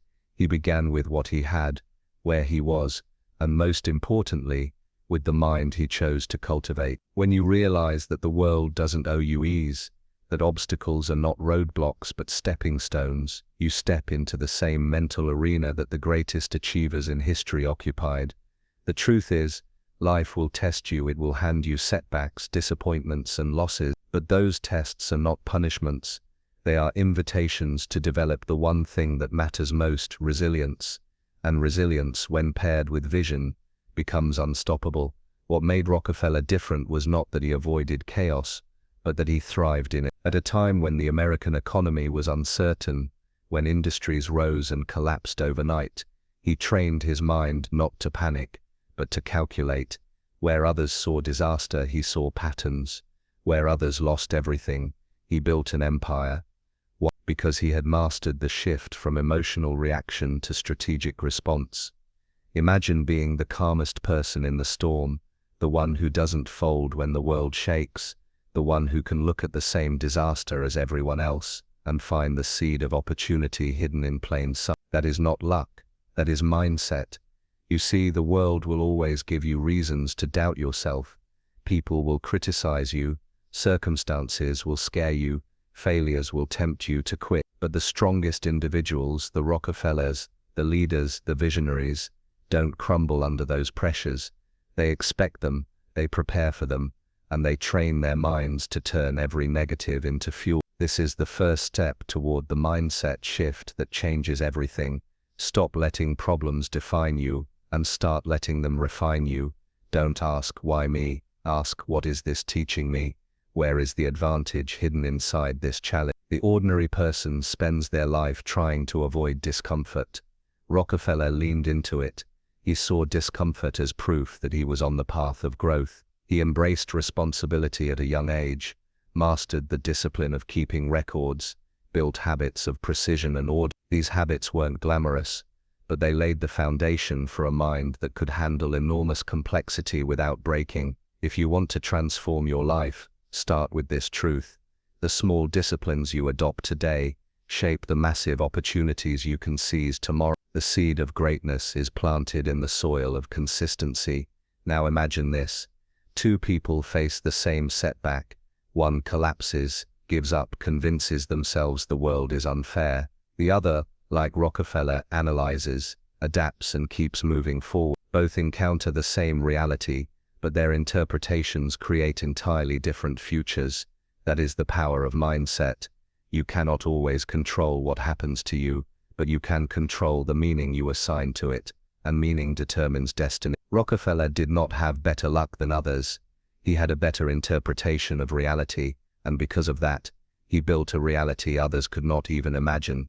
So ask yourself, what mindset are you carrying into your challenge? Do you see obstacles as confirmation that you're not enough? Or do you see them as training for the strength you'll need later? Do you treat setbacks as losses? Or do you treat them as lessons? Rockefeller chose the latter, and that choice, repeated over and over, turned him from a boy of scarcity into a man of abundance. This is the shift that changes everything. ChatGPT said, every great mind that ever reshaped history carried within it an unwavering belief that how you think is more important than what you face. Rockefeller embodied this at every stage of his journey. Most men of his era were tossed back and forth by the waves of uncertainty, the fluctuations of the market, the shifting tides of politics, the fears of scarcity, but Rockefeller was different. He trained himself to remain still while others panicked, to stay disciplined when others lost focus. He realized early that emotions cloud judgment, and judgment is everything when decisions determine fortune. Imagine standing in the midst of financial chaos, newspapers screaming about collapse, men shouting in panic as fortunes disappear, and yet remaining calm, quiet, calculating, seeing what others miss. That was Rockefeller. He believed that composure was not just a personal trait, but a weapon. There is a lesson here most people ignore. Opportunities are not seen by the frantic, they are seen by the steady. When fear grips the masses, vision belongs to the few who do not allow fear to dictate their success. Rockefeller once said that he always tried to turn every disaster into an opportunity. Think about the depth of that mindset. While others mourned their losses, he asked, where is the hidden advantage? Where is the opening? And he found it. Again and again, crisis became the soil for his empire. It was not the absence of fear that set him apart, but his ability to master it, to convert it into clarity. The same storm that destroyed others became the wind that carried him forward. Now ask yourself, how do you respond to chaos? Do you shrink, complain, wait for the storm to pass? Or do you step into it with the confidence that you can navigate through it? Rockefeller's genius was not that he avoided storms, but that he expected them. He understood that life is not built on certainties, but on uncertainties, and he trained his mind to adapt faster than events unfolded. That is what resilience truly means. Not wishing life to be easy, but preparing yourself to remain unshaken when it is not. This is the shift. Stop resisting difficulty, and start anticipating it. Those who are prepared for hardship never break when it arrives. Think of the boy Rockefeller was taught by a mother who drilled into him discipline, thrift, responsibility. While others his age were careless, spending freely and playing recklessly, he saved every cent, recorded every transaction, built the habit of accounting for his life. These small acts of order became the foundation of massive stability. Most people dismiss small disciplines because they do not produce instant results. Rockefeller knew better. He understood that the man who cannot master pennies will never master millions. The seed of greatness is planted long before the fruit appears, and only those with patience and discipline will harvest it. When Rockefeller entered the business world, he carried this mindset, like armor. He was not the loudest, not the most flamboyant, not the most charming. He was steady, reliable and utterly unshaken. In a world where most tried to impress, he built trust by being precise. In a world where others gambled, he calculated. His partners and competitors noticed something unusual about him. He did not react to pressure the way others did. While others raged, panicked, or overextended themselves, he remained calm, composed, deliberate. That is why opportunities gravitated toward him. People trust stability. They follow those who don't collapse under weight. And this is true in your own life. If you want to be valued, if you want to command respect, don't be the one who reacts impulsively. Be the one who stays unshaken.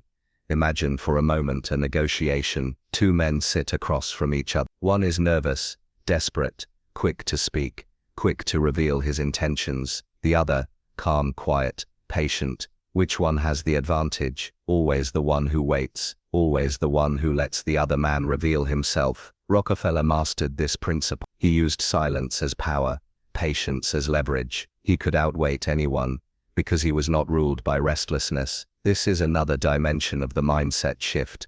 Stop being in a hurry. Desperation makes you weak, calm makes you strong. The man who can wait, who can endure the silence, will always control the room. But beyond composure and patience, there was something even deeper. Rockefeller believed that control begins with the mind, and the mind must be trained like a muscle. He practiced restraint. He did not spend impulsively. He did not speak recklessly. He did not allow anger or pride to dictate his decisions. He lived as if every action was a test of discipline, and over time that discipline gave him unmatched strength. Most people seek comfort. He sought control. Most chase pleasure. He pursued power of the mind. That is why his results were unlike anyone else's. You cannot live like the masses and expect the results of the extraordinary. Think of the times in your own life when you reacted too quickly. An insult that made you lash out, a fear that made you retreat, an opportunity missed because you panicked. Every one of those moments proves the same truth. Reactions cost you. They drain your energy. They cloud your judgment. They make you weaker. But when you train yourself to pause, to detach, to remain composed, you begin to move through life differently. You stop being controlled by events and start controlling your responses. And when you control your responses, you control your destiny. Rockefeller's life was proof of this. He was not merely a businessman.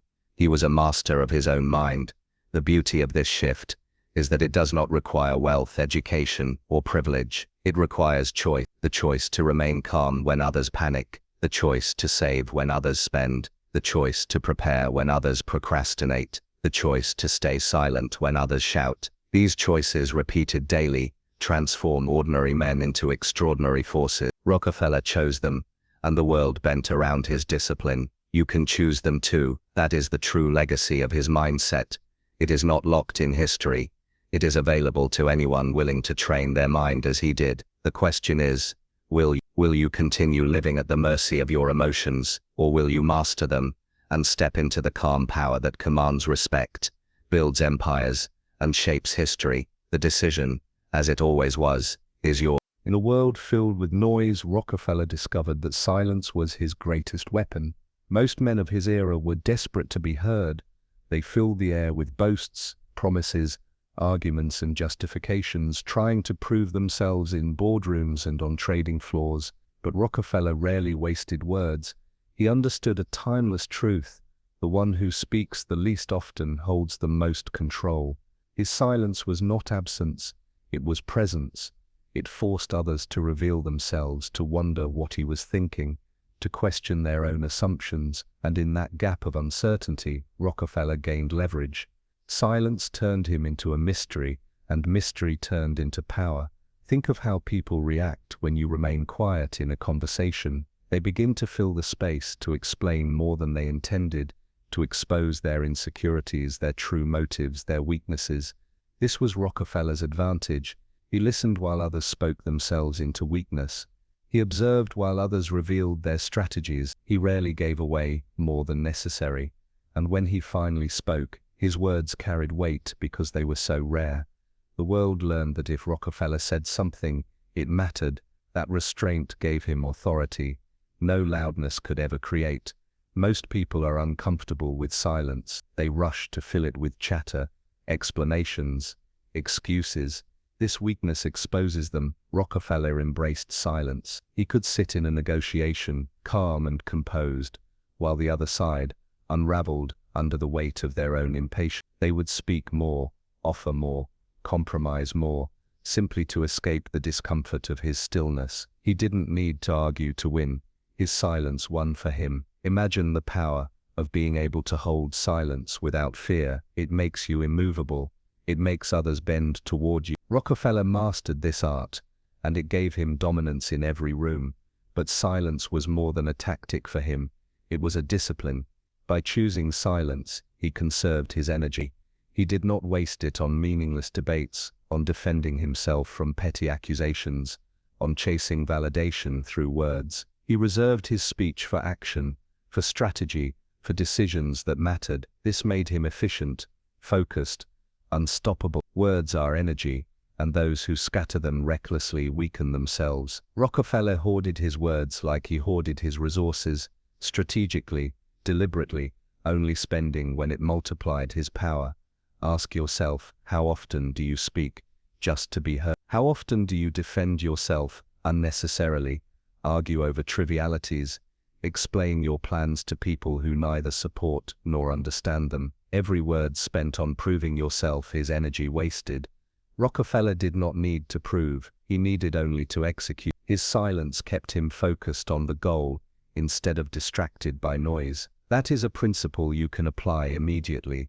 Stop announcing your every move, stop explaining your vision to those who won't see it. Build quietly, move silently, let results make the noise. Silence also gave Rockefeller something even more valuable, clarity. While others were busy speaking, he was listening. He was observing the smallest details: tone, hesitation, contradiction. He noticed what others missed because he wasn't trying to dominate the room with noise. He learned far more by staying quiet than others ever learned by speaking loudly. This is the overlooked advantage of silence. It turns you into a strategist. You gain information without revealing your own, and in any arena, business, relationships, life itself, information is power. Imagine sitting across from someone in conflict. They expect you to lash out, to defend yourself, to argue. Instead, you remain silent, calm, composed. Their words echo in the air unanswered. Soon doubt creeps into their mind. Did they go too far? Do you know something they don't? Silence unsettles because it cannot be controlled. Rockefeller knew this. He let others reveal their insecurities, while he kept his hidden. He turned silence into a shield that no criticism could pierce. He turned it into a sword that cut through the defenses of others without ever lifting his voice. But silence is not just about withholding words. It is about mastering the urge to react. The insult that demands retaliation, the criticism that provokes anger, the pressure that begs for a quick response. All of these moments test your discipline. Most people fail. They react instantly, giving away their power. Rockefeller didn't. He held his tongue, held his posture, held his calm. By refusing to react, he maintained control. This is why his enemies found him so difficult to defeat. They could not provoke him. They could not pull him into emotional traps. His silence disarmed them before the battle even began. There is another layer to this truth. Silence creates mystery, and mystery creates influence. People are drawn to what they cannot easily understand. Rockefeller's restraint made him enigmatic. Others projected power onto him because they could not see his full hand. They filled the silence with their own fears, assumptions, and doubts. This is the paradox of silence. By saying less, people think you know more. By revealing less, people imagine you are greater. Rockefeller used this to his advantage again and again. He did not need to shout about his strength. His silence made others assume it. So how do you practice this? Begin with restraint. Resist the urge to speak first, to fill the void, to respond impulsively. In conversations, pause. In conflicts, hold your ground. In negotiations, wait. Let others reveal themselves while you remain unreadable. Next, guard your plans. Do not announce every intention, every dream, every step. Work quietly, build steadily, and let results speak when the time is right. Finally, master your reactions. When provoked, do not give them your energy. When insulted, remain calm. When pressured, hold silence. Each time you do this, you build discipline. Each time you do this, you build power. Rockefeller's silence was not weakness, it was control. It was presence. It was the quiet dominance that comes from knowing you do not need to prove yourself. That is the mindset you must cultivate if you want to command respect without asking for it. In a world that cannot stop talking, silence becomes the loudest statement, and when you master it, you, like Rockefeller, will discover that the less you say, the more power you hold. The battlefield is never outside first, it is inside. Rockefeller knew this better than anyone. His wealth, his empire, his influence, none of it could have existed if he had not first mastered his mind. The untrained mind is restless, fragile, and reactive. It spins in fear, it clings to doubt, it surrenders to impulse. But the trained mind is calm, steady, and unshakable. Rockefeller trained his mind like a warrior trains his body. He understood that success is not a matter of chance, but of discipline, and that discipline begins with the thoughts you allow and the emotions you command. He refused to be a prisoner of his own impulses. Instead, he built an inner fortress that no external storm could break. Most people lose not because of circumstances, but because of themselves. Their fear stops them before failure does. Their anger ruins relationships before enemies do. Their doubt cripples them before obstacles even matter. Rockefeller refused to let his own mind become his enemy. He replaced fear with faith in his ability to adapt. He replaced anger with deliberate calculation. He replaced doubt with discipline. This training of the mind gave him resilience in moments when others broke apart. He was not immune to stress, but he was immune to letting stress control him. That is the difference between ordinary and extraordinary. Think about the last time you let emotion dictate your actions. Maybe you lashed out in anger, made a choice from fear, quit too early, because doubt convinced you it was hopeless. Each of those moments is proof of how fragile the untrained mind is. Rockefeller would not allow himself such weakness. He paused before reacting. He breathed before responding. He assessed before acting. This gave him a calmness that seemed almost unnatural to others. But it was not a gift. It was training. He rehearsed self-control every day until it became his default state. The lesson is simple but powerful. If you do not train your mind will betray you. Training begins in small habits. Rockefeller built discipline by living with order and precision. He accounted for every cent, every detail, every decision. To some this seemed obsessive, but he knew that discipline in small matters strengthens you for large ones. If you can master yourself in the minor trials, you will not collapse in the major ones. This is the secret to calm under fire. It is not built in crisis. It is built in routine. The man who trains himself daily is unshaken when the storm arrives. The man who drifts daily is destroyed when the storm arrives. Discipline decides which one you are. Gratitude was another weapon Rockefeller used to train his mind. He chose to focus on opportunity rather than scarcity, on what could be done rather than what could not. Most people are consumed by what they lack. Their minds spiral in complaints and comparisons, leaving no space for action. Rockefeller refused that trap. By practicing gratitude, he cultivated clarity. Gratitude clears away bitterness and sharpens vision. It keeps you calm because it shifts your attention from what you cannot control to what you already have and can use. Gratitude is not sentimental, it is strategic. It builds resilience because it starves fear and feeds focus. Detachment was his other discipline. He separated himself from the noise of emotion, from the temporary rush of feelings, joy, sadness, anger, fear. He experienced them, but they never dictated him. He understood that emotions are fleeting, and if you build your life on them, you build on sand. He built on stone. He trained himself to feel deeply, yet act deliberately. This gave him control in moments that destroyed others. Imagine being able to stand in chaos, feel fear rising in your chest, yet still act with calm precision. That was Rockefeller, and that can be you, if you learn to detach, not by denying emotions, but by mastering them. The mind, like the body, grows stronger through resistance. Every setback, every insult, every failure is resistance training for the mind. Rockefeller treated them that way. He did not collapse under difficulty.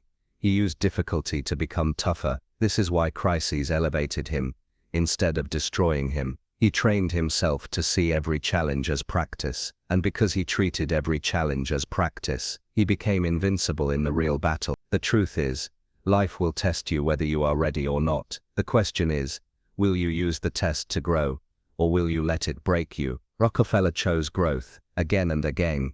Imagine a storm raging. Most people are tossed by the winds, dragged by the current, broken by the force. But a few stand still, grounded, steady. They do not fight the storm, they let it pass around them. That was Rockefeller. He did not waste energy resisting the inevitable. He stood firm, knowing his roots were deep. That steadiness made him unshakable. And this is the mindset you must cultivate. Stop demanding life to be calm, and instead train yourself to remain calm no matter what life brings. The storm is not the problem. Your reaction is. Train your mind, and the storm loses its power. So how do you train? Begin small. Wake up earlier than you want. Do the task you are tempted to avoid. Stay silent when you want to argue. Save when you want to spend. Follow through when you want to quit. Each small act of discipline rewires your mind. Each time you refuse to be ruled by impulse, you strengthen control. Over time, this builds into unshakable mental toughness. Then, when real pressure arrives, you are not shaken. You are prepared. Calmness becomes your natural state, not your forced one. This was Rockefeller's hidden advantage. His wealth was not his true treasure. His unshakable mind was. Because once you master your mind, no setback can destroy you. No insult can weaken you. No chaos can bend you. You walk through life with quiet power, with calm confidence, with a presence that others cannot explain. They wonder how nothing seems to rattle you, why you move steadily while they panic. The answer is training. The answer is discipline. The answer is the shift from being controlled by your mind to controlling it. That is the shift Rockefeller made, and that is the shift that can change everything for you. Pressure is the crucible where strength is revealed. Many dream of greatness until the moment life presses down on them, until chaos strips away the comfort they rely on. Then, most fold. They panic, they complain, they freeze. John D. Rockefeller built his empire in one of the most volatile periods of American history, yet his defining trait was composure. When markets collapsed, when industries crumbled, when competitors panicked, Rockefeller remained unshaken. He carried himself with the calm certainty of a man who had already rehearsed the storm in his mind. Pressure did not surprise him because he expected it.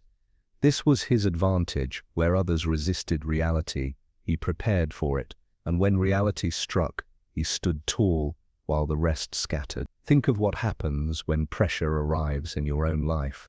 The bills pile up, deadlines loom, people disappoint you, plans unravel. Most people approach life as if it should run smoothly, and when it doesn't, they collapse under the weight of unmet expectation. But pressure is not the exception, it is the rule. Rockefeller understood this. He anticipated resistance, setbacks, chaos. He conditioned his mind to remain steady when the ground shook beneath his feet.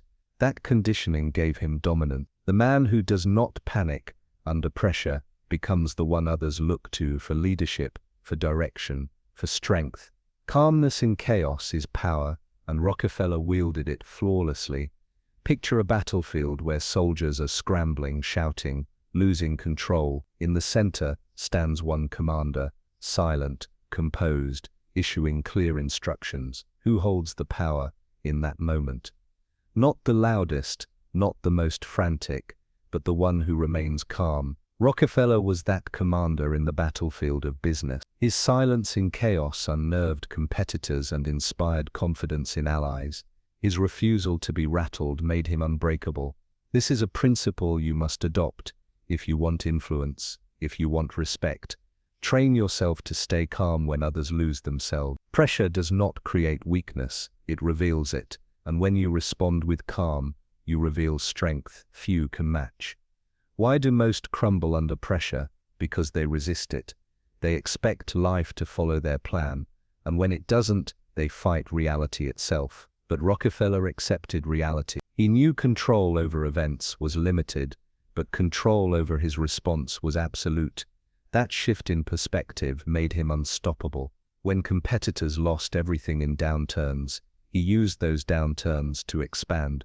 While others froze in fear, he acted strategically. He was not stronger than them physically, he was stronger mentally. He had trained himself to detach from panic, to separate emotion from action, and in doing so he turned pressure into fuel.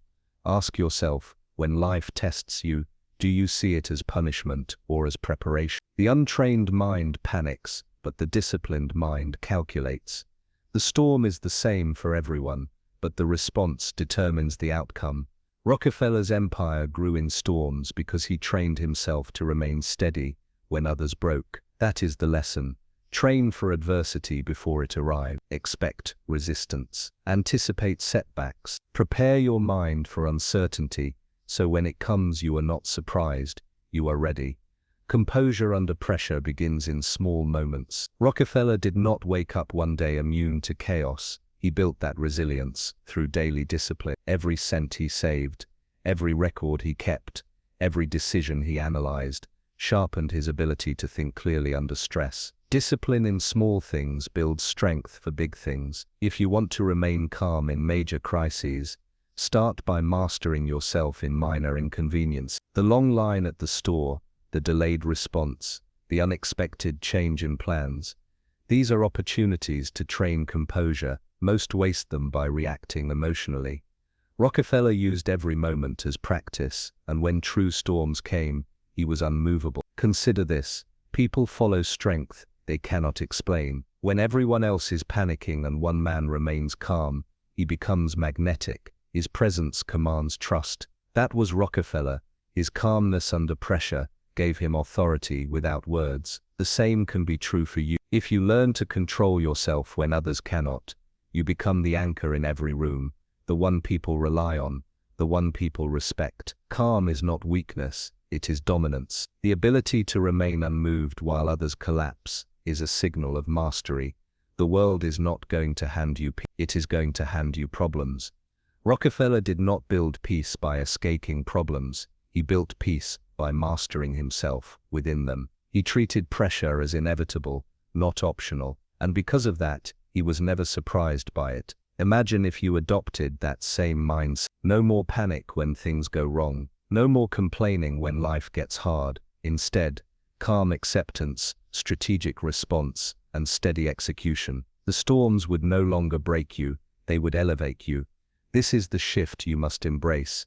Stop wishing for ease, start training for difficulty. Life will test you, and when it does, your reaction will reveal whether you are ordinary or extraordinary. Rockefeller proved that composure under pressure is not just survival, it is leverage. It turns chaos into opportunity, fear into clarity, crisis into growth. Most people panic and lose.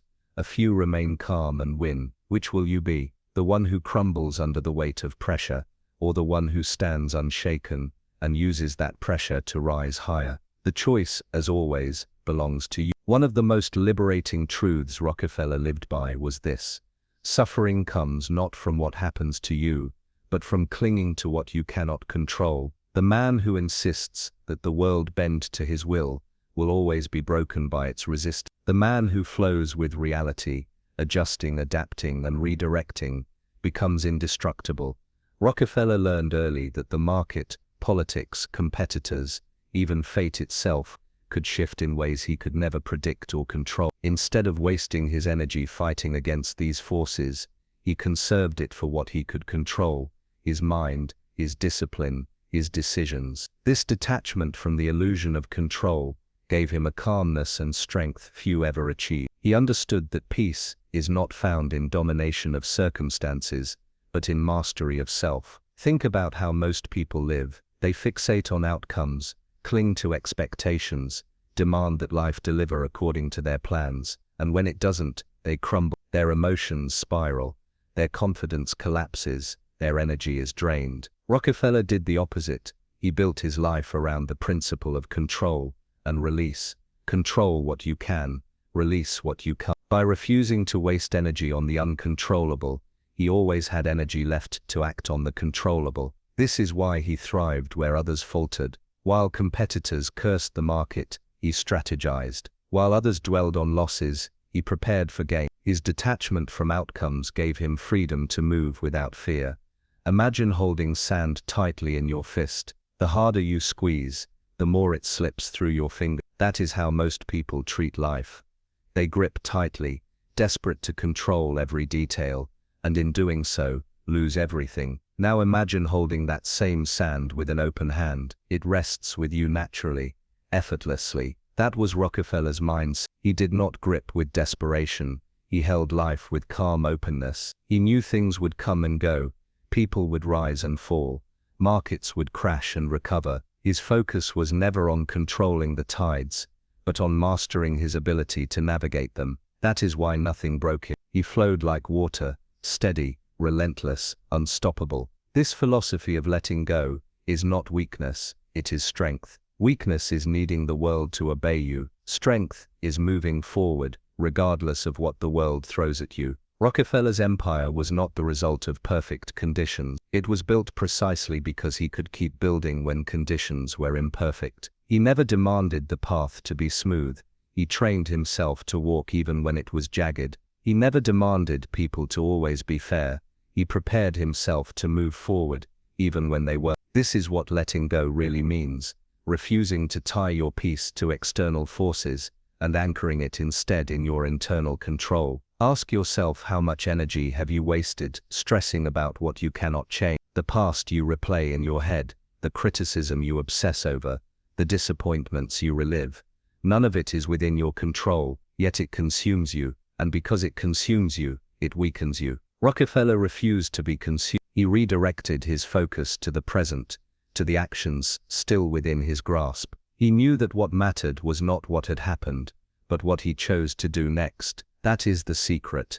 Power is always in the next move, never in the last one. When you let go of what is gone, you reclaim the energy to act decisively in what is still possible. There is a deep freedom in this mindset. When you no longer cling to rigid expectations, life loses its power to shatter you. If things go your way, you move forward. If they don't, you still move forward. You are no longer fragile, because your peace is not built on conditions, it is built on discipline. This is why Rockefeller could face losses without despair, setbacks without paralysis. He did not confuse temporary outcomes with permanent defeat. He saw every event as information, as a signal for adjustment, and because he did not cling, he was always free to adapt. Adaptability is power, and detachment is its source. Consider the river. It does not demand that the rocks move aside. It does not resist the mountains in its path. It flows, it bends. It carves its way with patience and persistence. Over time it shapes the landscape itself. That was Rockefeller. He did not waste energy raging at obstacles. He flowed around them until they no longer mattered. His strength was not in brute force, but in unshakable persistence, born of detachment. He trusted that as long as he kept moving, as long as he refused to break, the path would form beneath him. Detachment does not mean apathy. Rockefeller cared deeply about his work, his purpose, his legacy, but he refused to let his identity be bound to things outside his control. He could suffer temporary loss without losing himself. He could endure setbacks without being defined by them. That is what true strength looks like. Not coldness, not indifference, but composure rooted in clarity. He understood the line between what belongs to you and what doesn't, and he stayed on his side of it. The world could rage, collapse, or resist, but within himself he remained steady, and that steadiness is what built everything. So how do you practice this in your own life? Begin with awareness. The next time you find yourself angry, anxious, or stressed, pause and ask, is this within my control? If the answer is no, release it. Stop pouring energy into what you cannot change. Redirect it toward what you can. Start small. The traffic you can't move, the delay you can't prevent, the words someone else speaks. Instead of reacting, observe and release. Over time this practice builds resilience, and with resilience you gain freedom. Freedom from being tossed around by every circumstance. Freedom to remain focused on what actually matters. Freedom to keep moving forward, no matter what. This was Rockefeller's secret power. He did not fight the world to make it perfect. He mastered himself to move through it, regardless of its imperfections. That is the mindset shift you must embrace. Stop clinging. Stop resisting. Start flowing. Let go of what you cannot control, and you will discover a strength that nothing can break. You will move with peace, with power, with persistence, and in that unshakable calm, you will find what Rockefeller found. The freedom to build something greater than circumstance, greater than opinion, greater than Real power never announces itself. It does not seek applause. It does not beg for recognition. It does not advertise its every move. It simply acts, strategically, decisively, and lets results speak louder than words ever could. Rockefeller lived by this law. While competitors boasted, exaggerated, and flaunted their intentions, he moved quietly. While others announced plans that never materialized, Rockefeller built in silence until his results were undeniable. His restraint made him dangerous. His quiet made him unpredictable. By the time others realized what he was doing, It was already too late. He had positioned himself so far ahead that they could not catch him. This discipline of moving in silence was one of his greatest advantages, and it is a discipline you can cultivate too. Think of how most people live. They crave validation at every step. They tell friends, family, strangers on social media about their goals, their projects, their dreams. They seek praise for intentions rather than results. But this constant exposure weakens them. It invites doubt, resistance, criticism. It creates pressure that distracts from execution. Rockefeller avoided this trap entirely. He understood that the more you announce, the more vulnerable you become. Words alert rivals, feed critics, and drain focus. Silence keeps you sharp. Silence keeps you protected. Silence lets your energy flow into work instead of into explanation. That is why Rockefeller built empires while others wasted themselves on appearances. Imagine a chess player revealing his next move before he makes it. Foolish, predictable, easy to count. Yet this is how most people operate in life. They reveal too much, too early. Rockefeller was the opposite. He concealed his strategy until it was complete. His rivals never knew exactly what he was planning, and that uncertainty gave him leverage. Silence forces others to guess, to doubt, to miscalculate. While they speculated, he executed. While they wasted time on rumors, he secured realities. This is the principle you must adopt. Stop telling everyone what you are going to do. Start doing it quietly. Let them find out only when it is too late to stop you. But moving in silence was not only about strategy, it was also about humility and focus. Rockefeller did not need constant recognition. He did not need to prove himself through noise. He was too busy building. He let success be the proof. He let results be the announcement. There is a profound freedom in this. When you stop needing external applause, you liberate yourself to focus on the only thing that matters.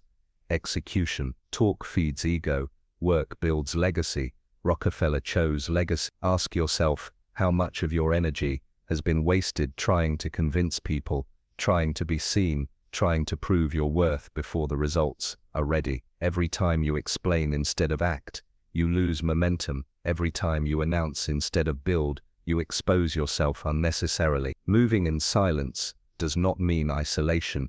It means prioritization. It means channeling your energy into what creates change rather than what creates attention. Attention fades, results remain. Rockefeller understood this, and it made him unstoppable. Silence also creates intrigue. When you do not reveal your moves, people begin to wonder. They speculate. They invent stories. They imagine possibilities. The less they know, the more they assume, and often, they assume you are greater than you are. This perception works in your favor. People fear what they cannot see, respect what they cannot fully understand. Rockefeller's quietness amplified his aura of control. His mystery magnified his influence. He did not need to demand respect. His silence commanded it. Now imagine applying this to your own life. Instead of telling everyone about your goals, you work in silence. Instead of defending yourself against criticism, you stay silent and let your results answer. Instead of boasting about your potential, you let your progress reveal it piece by piece. Over time, people will notice. They will wonder how you move so calmly, how you achieve without noise, how you rise without announcing it. And in that mystery, you will find power, not the shallow power of attention, but the deep power of control. Rockefeller knew that the loudest are rarely the strongest. The ones who boast the most are often hiding the least. Real strength does not need to shout. It moves quietly, strategically, efficiently. This is why he could outmaneuver men who were louder, more flamboyant, more aggressive. Their noise blinded them. His silence sharpened him. This is the difference between those who talk about doing great things and those who actually do them. Rockefeller belonged to the second category, and so can you if you embrace the discipline of silence. So how do you cultivate this? Begin by resisting the urge to announce. When you have a goal, keep it to yourself. When you have a plan, execute it quietly. When you feel the need to prove yourself with words, hold back and prove yourself with results instead. Next, stop over-explaining. You do not owe everyone an explanation for your decisions, your path, your vision. The less you justify, the more powerful you appear. Finally, redirect your energy. Every moment you spend speaking about what you will do is a moment you could spend doing it. Trade noise for action, trade exposure for progress, trade validation for execution. Rockefeller's silence was not emptiness, it was strategy, it was focus, it was humility, and above all, it was power. He let others talk, argue, and expose themselves while he worked. Then, when his work was complete, it spoke so loudly that no argument could drown it. This is the lesson you must carry. Stop talking about the life you plan to build.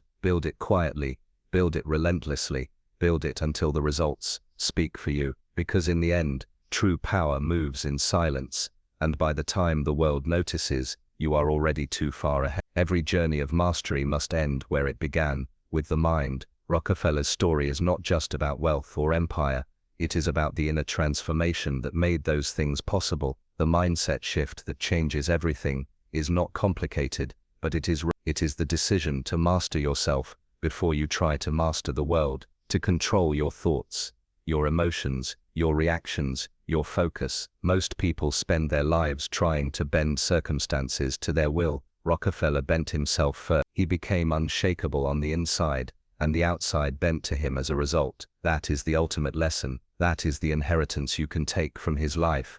Think back on the principles that shaped him: composure under pressure, detachment from what cannot be controlled, silence as a weapon, discipline in the small things, a refusal to seek approval. Each one of these was not just a tactic, but a reflection of his central belief that power begins within. While others wasted themselves chasing validation, fighting criticism, or drowning in emotion, Rockefeller kept his energy contained, directed, and precise. He conserved it for building. He refused to scatter it on trivialities, and because of this, he could endure what others could not. His wealth was not born of fortune, it was born of a mindset that few are willing to cultivate. Now imagine if you applied this mindset to your own life. Imagine walking through each day, unaffected by insults, unbroken by setbacks, unmoved by chaos. Imagine no longer being a prisoner to anger, fear, or doubt. Imagine carrying yourself with a calm presence, so strong that people can feel it without you saying a word.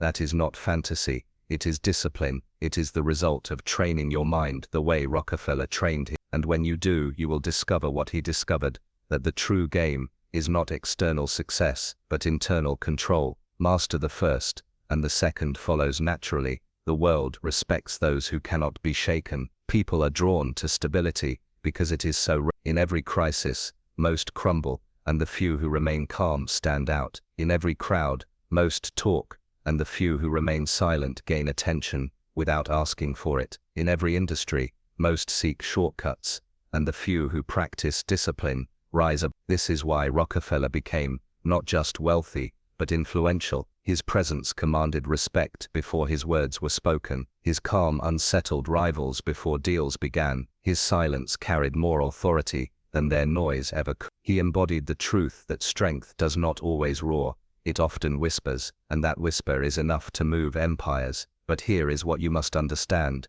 This mindset is not reserved for history's giants. It is not reserved for Rockefeller alone. It is available to you, if you are willing to do the work, if you are willing to discipline your mind when no one is watching, if you are willing to choose restraint when you want to react, if you are willing to keep building when criticism tempts you to stop. Most will not do. Most will remain fragile, reactive, desperate for validation. But the few who do, the few who adopt this mindset, will rise above the rest, not because the world is easier for them, but because they are stronger within it. Think of your own story. The insults, the failures, the pressures, the disappointments, they will not stop coming. The illusion is that one day, life will become smooth. It won't.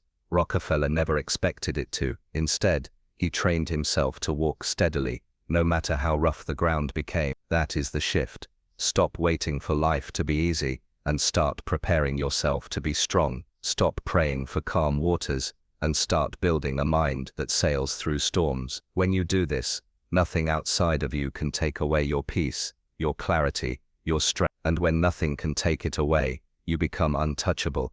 The ultimate power is not in wealth or status, it is in presence, a presence so firm, so disciplined, so calm, that it cannot be a presence that commands respect without asking, that inspires without speaking, that influences without effort. Rockefeller understood this. His fortune may have been measured in dollars, but his true wealth was his unshakable state of mind. It was this that allowed him to rise from nothing, to endure endless criticism, to outlast every rival. His empire was a reflection of his mind, organized, disciplined, stable, unbreakable, and that same empire-building mind is available to you. So the question is not whether you can achieve it. The question is whether you will train for it. Will you practice restraint when insulted? Will you remain calm when pressured? Will you let silence guard your power instead of wasting it in noise? Will you detach from what you cannot control and pour yourself into what you can? Each choice is small,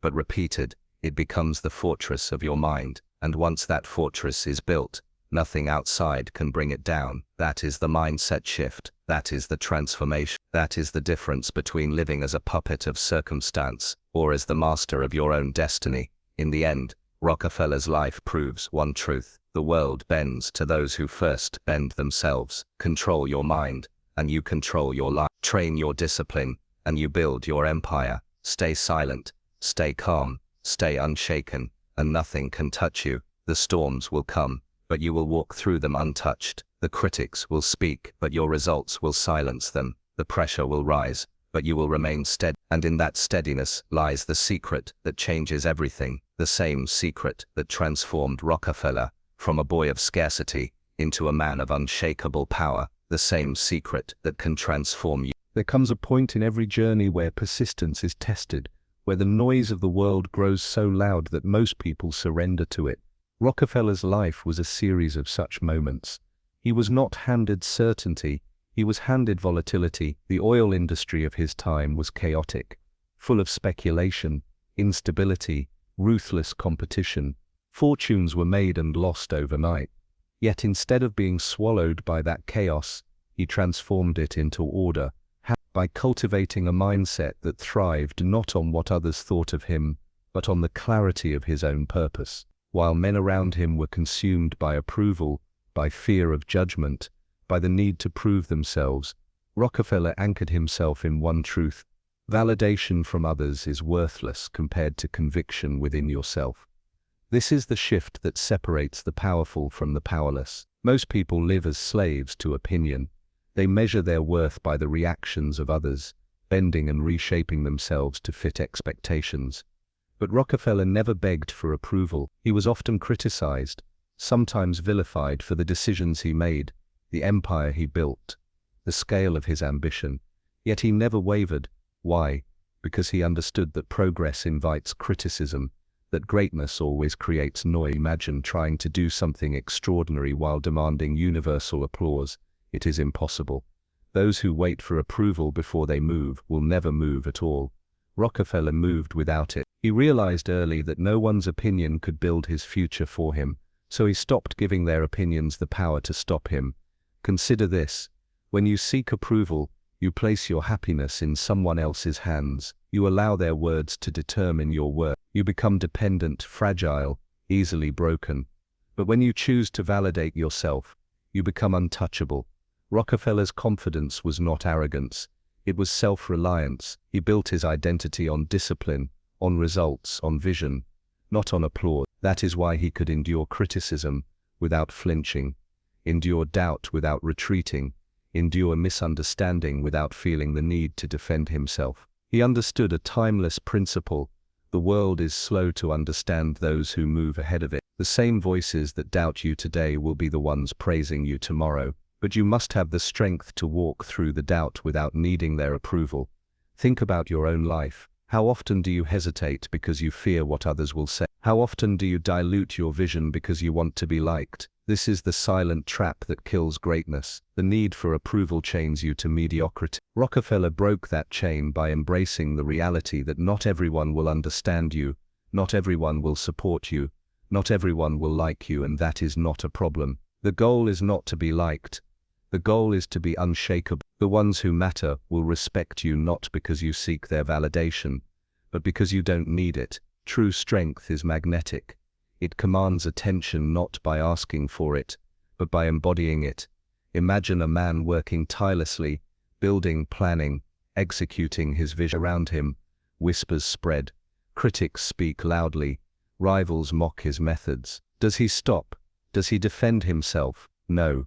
He continues forward as if the noise does not exist. That was Rockefeller. And in time the same critics who laughed could not deny the results standing before them. This is the lesson.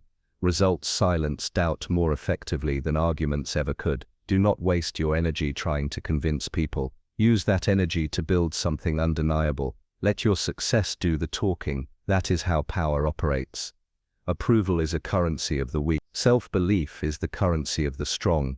Rockefeller lived by this. He was not reckless. He listened, he evaluated, but he did not allow unqualified voices to steer his direction. He filtered noise through logic. If feedback was constructive, he took. If it was meaningless criticism, he discarded it without hesitation. This is the discipline you must master. Not all voices deserve your attention. Not all opinions deserve weight. The loudest critics are often the least qualified to judge. When you learn to separate signal from noise, you conserve your energy for what truly matters, and energy focused on the right things is unstoppable.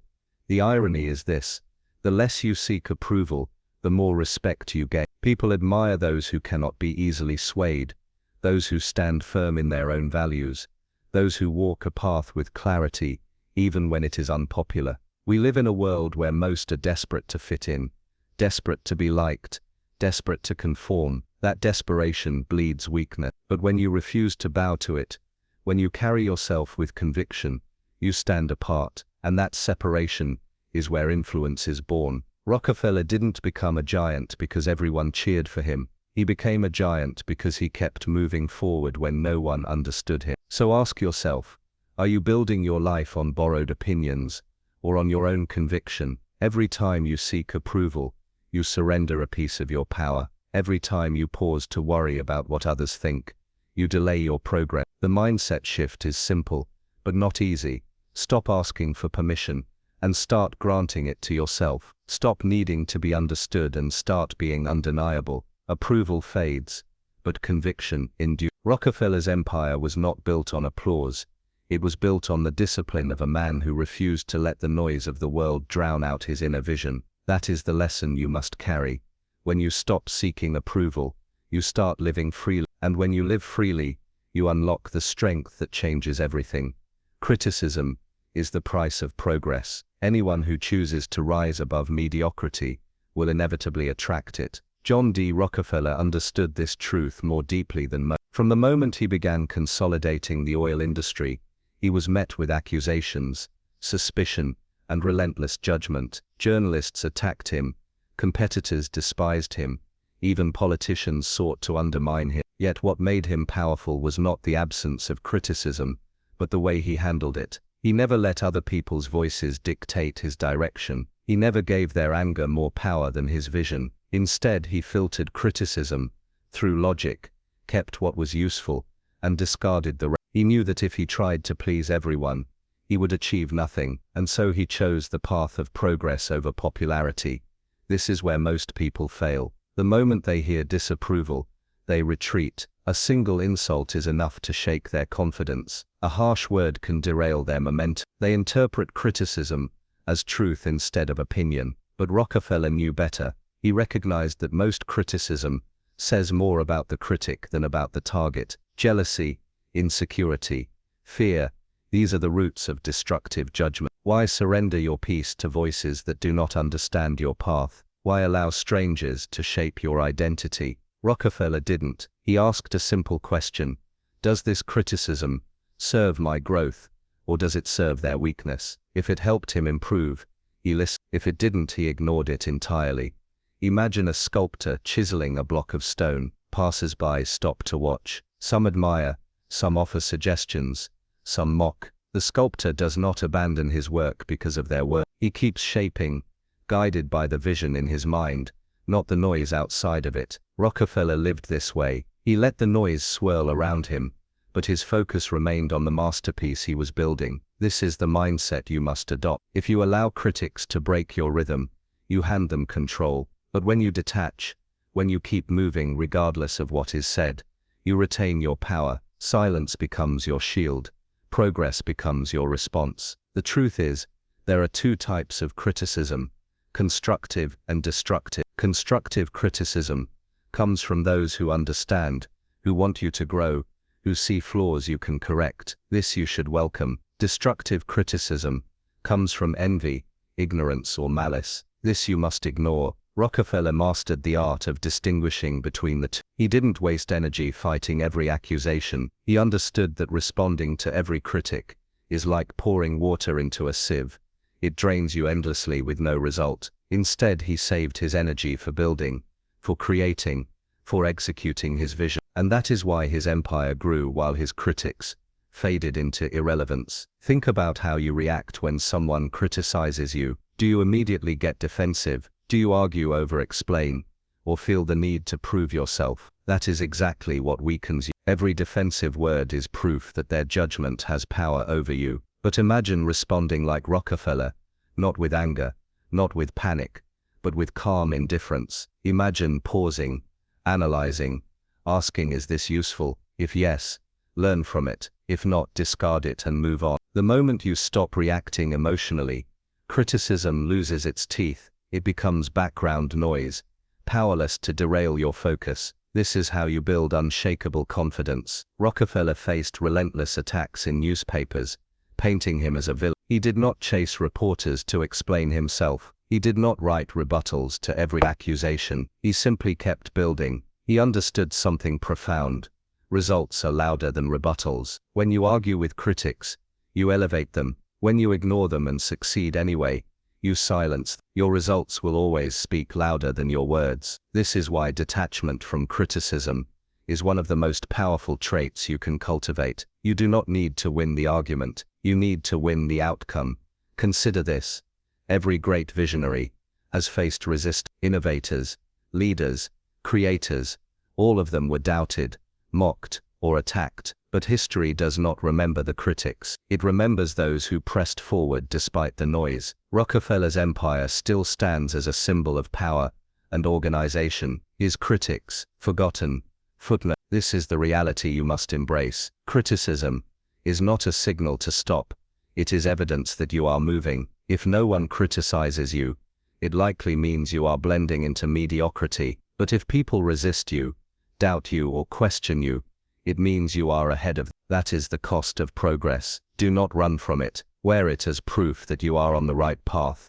So how do you cultivate Rockefeller's composure in the face of criticism? It begins with detachment. When the words sting, pause, ask yourself, who is speaking? Do they understand my path? Do they live the life I aspire to? If not, their opinion has no weight. Next, practice silence. Not every attack deserves an answer. In fact, most do not. The less you respond, the more control you display. Finally, build self-conviction. The stronger your inner belief, the weaker the grip of outer voices. Confidence built on self-reliance is unshakable. When you know who you are, no one can tell you otherwise. Rockefeller never feared criticism, because he never gave it power. He saw it as inevitable, as natural as the wind. He let it blow past him while he stayed rooted. That is the mindset shift you must embrace. Stop trying to escape criticism. Stop craving universal approval. Start building so decisively that criticism becomes irrelevant. The world will always talk. Let them. You keep moving, because in the end, history remembers builders, not critics. And when your results stand tall, the voices that once tried to tear you down will fade into silence.